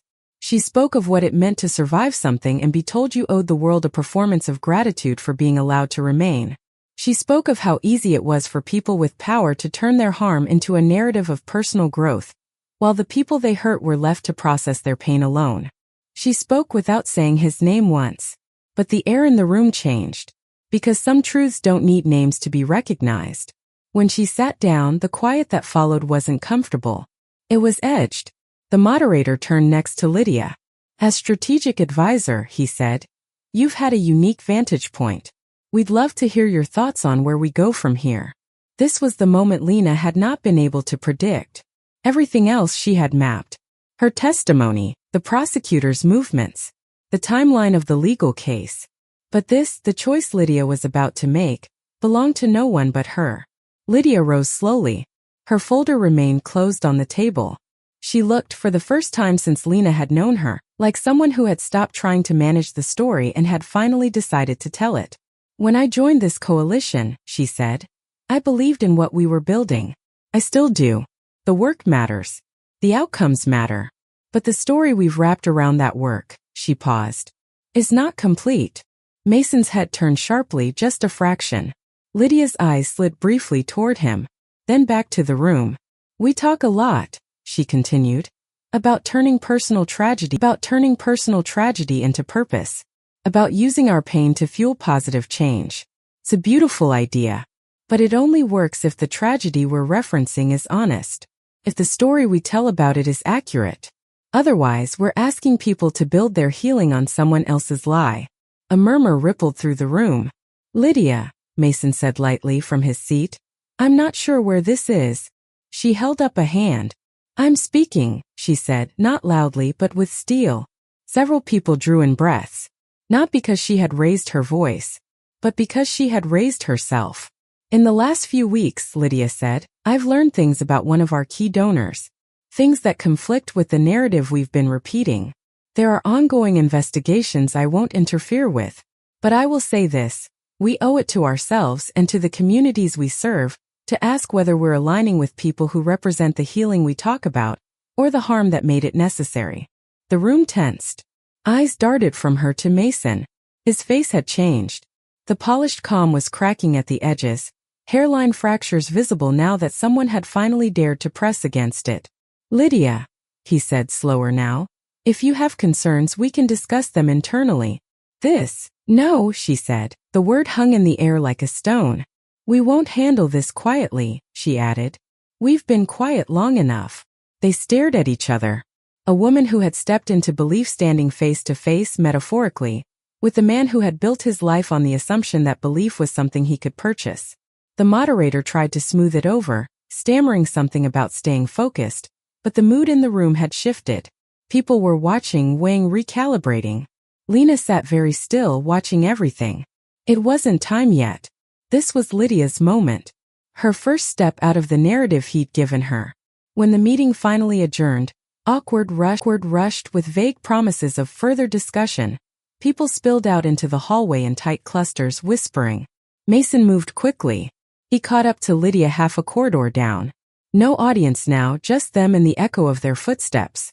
Lena lingered near an intersecting hall, out of sight but within earshot, the murmur of their voices reaching her in fragments.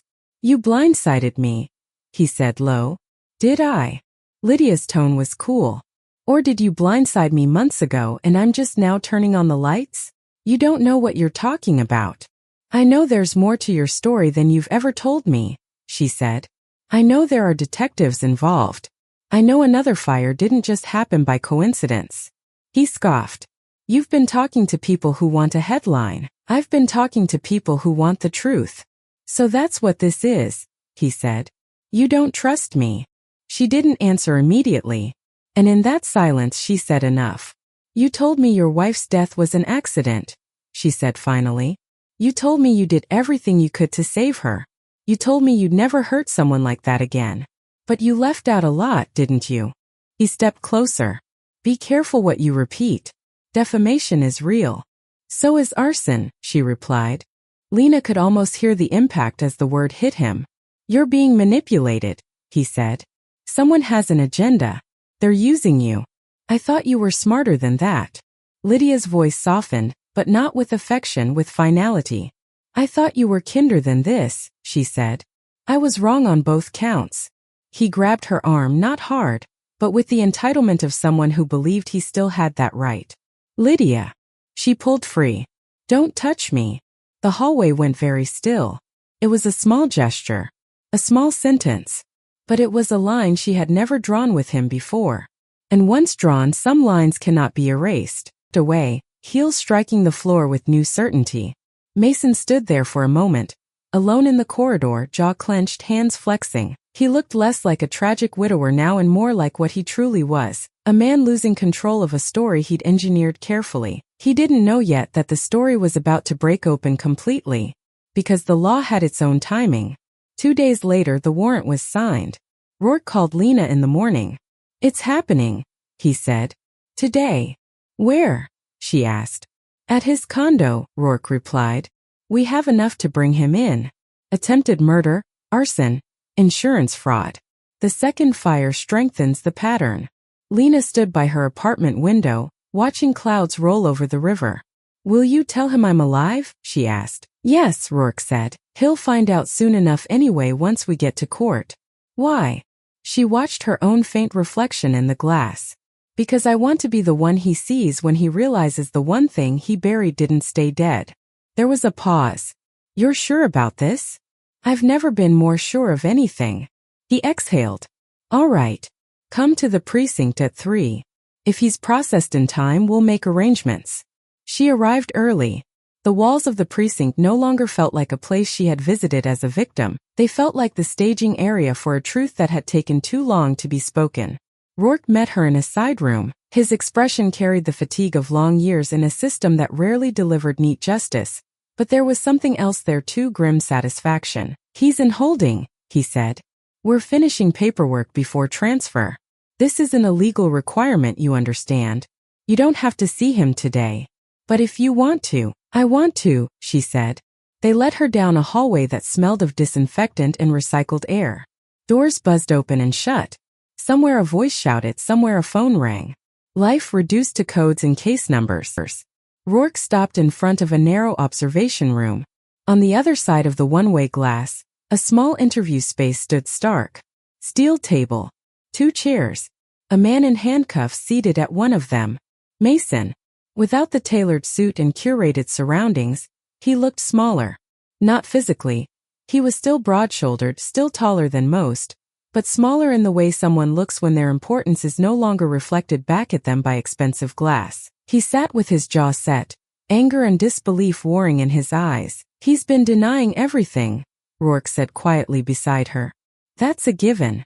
He's confident his lawyers will dismantle the case. He doesn't know we have you yet. Good, Lena said. Are you ready? Rourke asked. She nodded. They brought her in not as a surprise witness in a drama, but as a person choosing to stand in the same room as her past. The door clicked open. She stepped forward.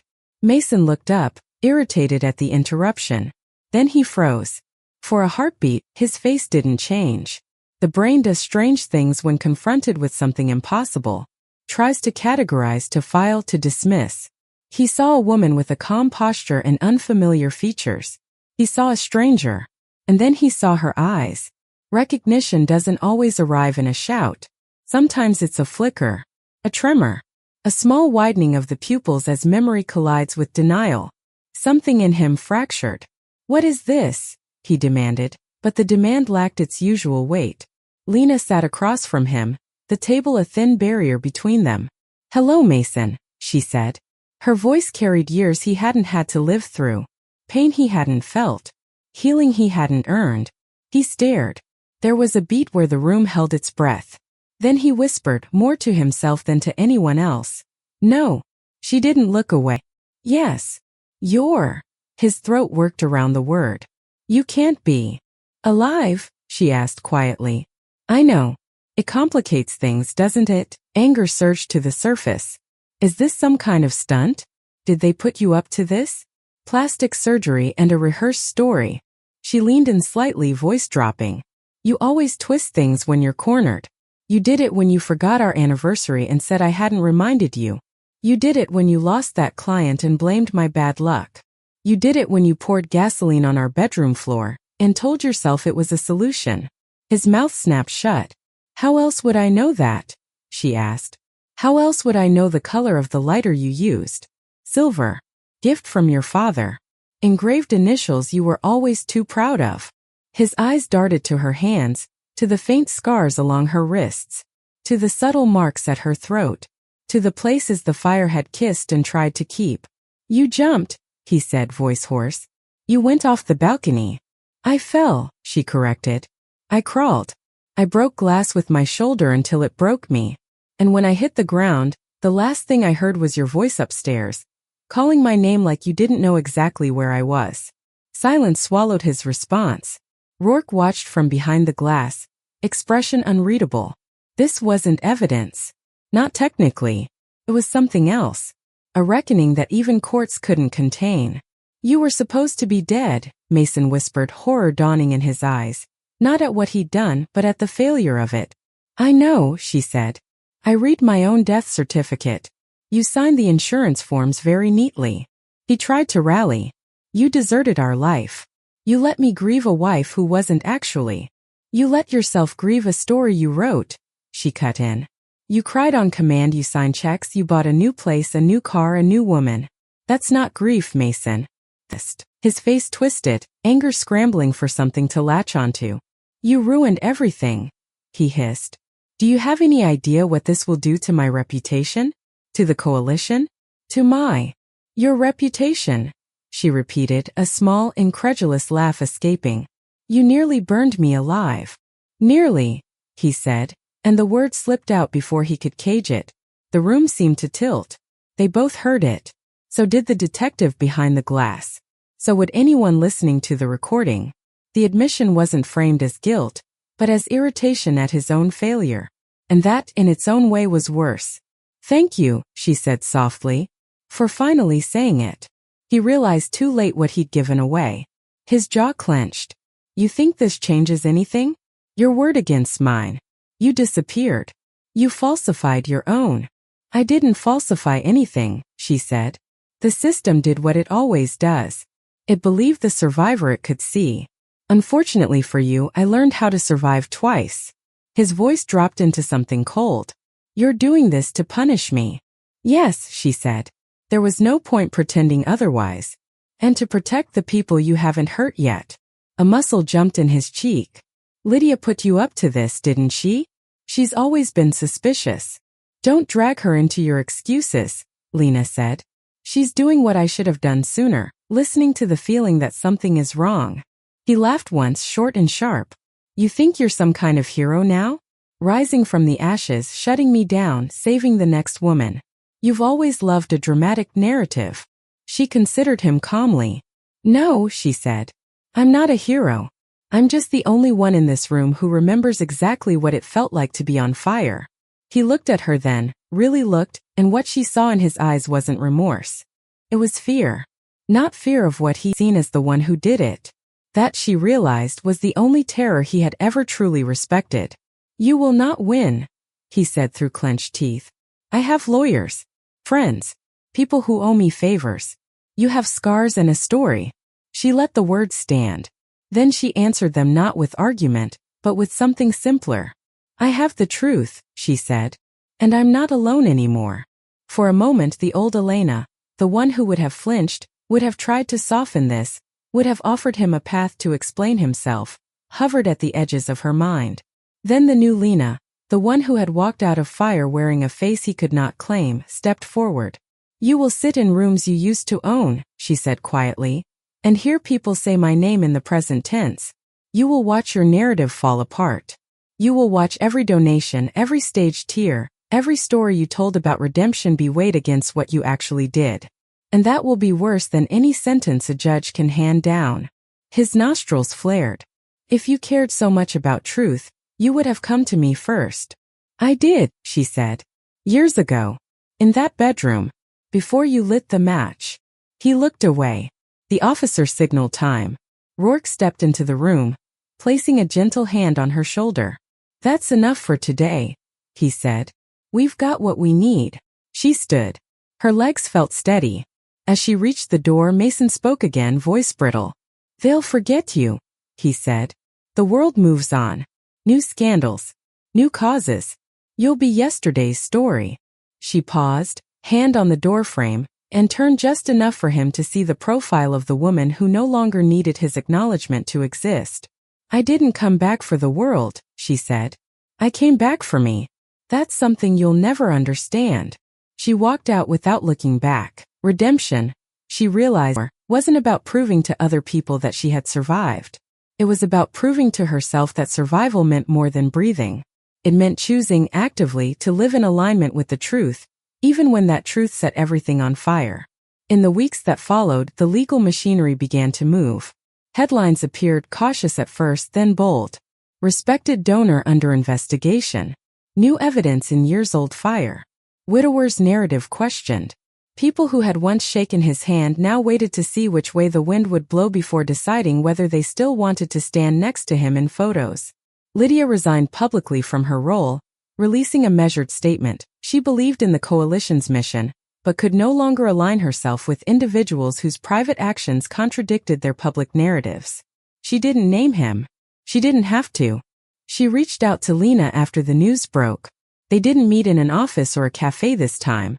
They met in the park on a bench overlooking the river, bundled against the cold. The water moved slowly, carrying pieces of ice past their feet. "I know everything now," Lydia said quietly. Lena nodded. The court documents were sealed, but details had a way of traveling. And Lena herself had filled in the missing pieces in a long raw conversation that left both women wiped out and wired at once. "You stayed," Lydia said. "In front of him. In that room. After what he did to you. I needed to see his face when he realized the fire hadn't finished its job," Lena said. "Did it help?"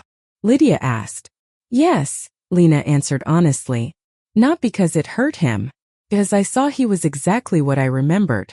No more. No less. Just a man. Not a god. Not a ghost. Just a small man who made a monstrous choice." Lydia exhaled a long white breath. "I keep thinking about all the times I defended him in conversations.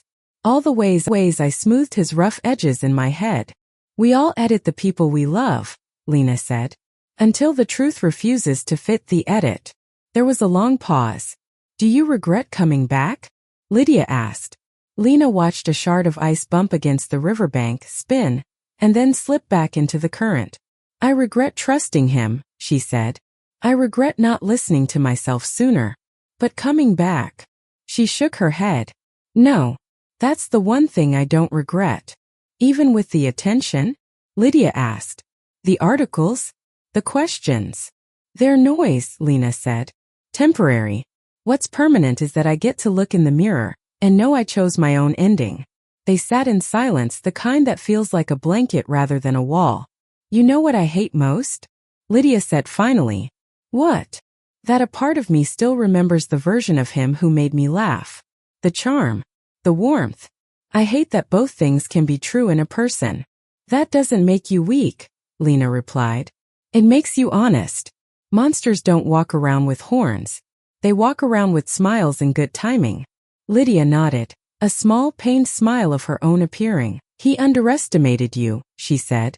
"He thought fire could erase you." "He underestimated you too," Lena said. "He thought your loyalty was blind." Lydia's expression hardened into something new. Not bitterness. Not cynicism. Just clarity. "He won't make that mistake again," she said. Redemption that winter didn't look like triumph for Lena. It looked like a quiet apartment that no longer felt like hiding. It looked like workdays where her patients knew nothing about her past and everything about her care. It looked like friendships forming on her own terms, not because someone had chosen her as a supporting character in their life. It looked like scars that no longer felt like a disfigurement, but like writing from an old chapter she had read enough times to finally close. This wasn't that kind of story.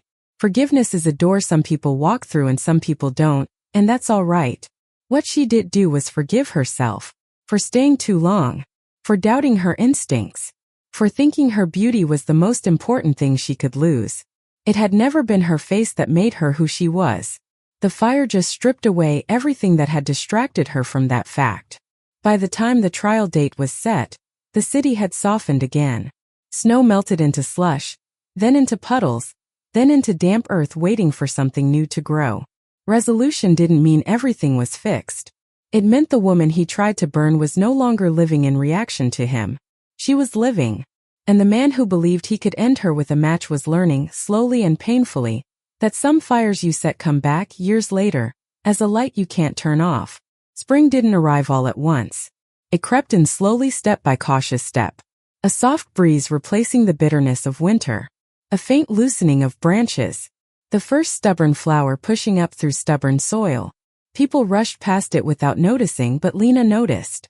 She noticed everything now. Every shift in the air. Every detail in a stranger's eyes. Every small transformation that signaled life moving forward. The courthouse sat in the center of the city like a monument to decisions. Heavy stone. Tall pillars. Windows that seemed to watch everything. For most people it was a place of fear or duty. For Lena it was the final threshold she needed to cross. Not for vengeance. That had already begun its quiet work inside him. Not for closure. Closure wasn't a door that slammed shut, it was a door she walked through, leaving it open behind her because she knew she'd never have to go back. It was the morning of the hearing. The city hummed its usual distracted music, car horns, footsteps, the low rumble of buses, but inside the courthouse time felt slower. Colder. Heavier. Like the building itself was holding its breath for what was about to unfold. Lena walked through the metal detector, her bag in one hand, her posture steady. She wore a simple black blouse, dark trousers, and her hair tied loosely. No makeup to mask anything. No jewelry to distract. She didn't want armor today. She wanted clarity. Detective Rourke met her in the hallway, his presence grounding. "He's already inside," he said.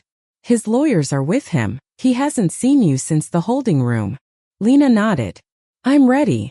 Rourke studied her expression. "You don't look afraid." "I'm not," she said. "I've already lived through the worst thing he ever did. Everything after that is just paperwork." He allowed himself a small smile, one of the few she'd ever seen him show. "Let's get this done." They entered the courtroom. It wasn't as large as the ones on television. Just rows of benches, a judge's bench raised slightly above the rest, a handful of journalists in the back trying to look like they weren't watching everything too closely, and a few curious spectators pretending this wasn't the most important case in the city that week. Mason sat at the defense table, hands folded, suit immaculate. If someone had walked in without knowing him, they might have believed he was a businessman fighting regulatory complaints, not a man standing trial for destroying a life. But his eyes told the truth. There was something frantic in them now. Something that had not been there before she returned. Something he couldn't charm away. When he saw her step inside, his posture stiffened. His jaw clenched. It was the first time he had seen her without the glass barrier, without handcuffs, without a detective nearby. Just her. The woman he had declared gone. The one whose obituary he had signed in his mind long before the flames reached her. He looked everywhere but at her. She took her seat near the front. Lydia entered moments later, slipping into the bench beside her. She didn't touch her hand, didn't make a show of support, but her presence was steady. Solid. She wore dark clothes too, but her expression wasn't one of mourning, it was resolve. "You sure you want to be here?" Lena asked quietly. "Yes," Lydia said. "I need to see the truth I ignored." Lena nodded once. It was enough. The judge entered. The room stood. The formalities began. Charges were read. Attempted murder, aggravated arson, fraud, reckless endangerment connected to the second fire. Mason's jaw twitched at each count. Lena watched the way he clenched his hands beneath the table, knuckles whitening. He pleaded not guilty. Of course he did. His lawyer stood, polished and intentional, delivering opening remarks about trauma, misunderstandings, insurance complexities, psychological strain. They painted Lena's survival as remarkable but emotionally complicated, hinting she might not recall details clearly. Lena listened unmoved. She had expected this, anticipated it, even practiced how it would feel to hear herself twisted into a question rather than a person. Then the prosecutor rose. Her voice was clear, firm, and free of theatrics. She laid out the evidence. The burn patterns, the lighter fluid traces, the inconsistencies in Mason's alibi, the insurance beneficiaries. And then she said the sentence the courtroom inhaled sharply at, "And the victim is alive." Reporters shifted. Cameras clicked quietly. Mason's shoulders tightened. "The victim," the prosecutor continued, "will testify." A murmur rippled through the room. She didn't testify that day. Today was procedural. But her presence was enough to send ripples through the air, through the defense, through him. When the hearing adjourned, Mason was escorted indoors. As he passed the aisle where Lena sat, he turned his head toward her. His voice was low, but she heard it. "You destroyed my life," he hissed. Lena stood, stepping into the aisle so she didn't have to look up at him. "No," she said quietly. "I revealed it." He tried to step closer, but the officers held him back. "You were supposed to be gone," he spat. I was, she replied. And you were supposed to learn something from that. Instead, you lit another fire. His eyes darkened. You won't win. She didn't smile. Didn't gloat. She simply said, I already did. Because survival, real survival, isn't about outliving someone. It's about outgrowing them. The officers pulled him away. His voice echoed once in the corridor, a sharp, frustrated sound that carried none of the calm he once wielded as a weapon. When he was gone, Lydia exhaled shakily. He's nothing like how he acted at home. He's exactly like how he acted at home, Lena said. He just stopped pretending. Outside the courthouse, the cold had softened into a mild breeze. People rushed past them, unaware they were walking by the end of one life and the beginning of another.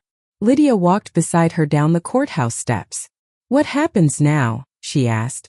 Now, Lena said, the legal process takes over. Statements, depositions, evidence presentation. It'll be long, complicated, but it's movement.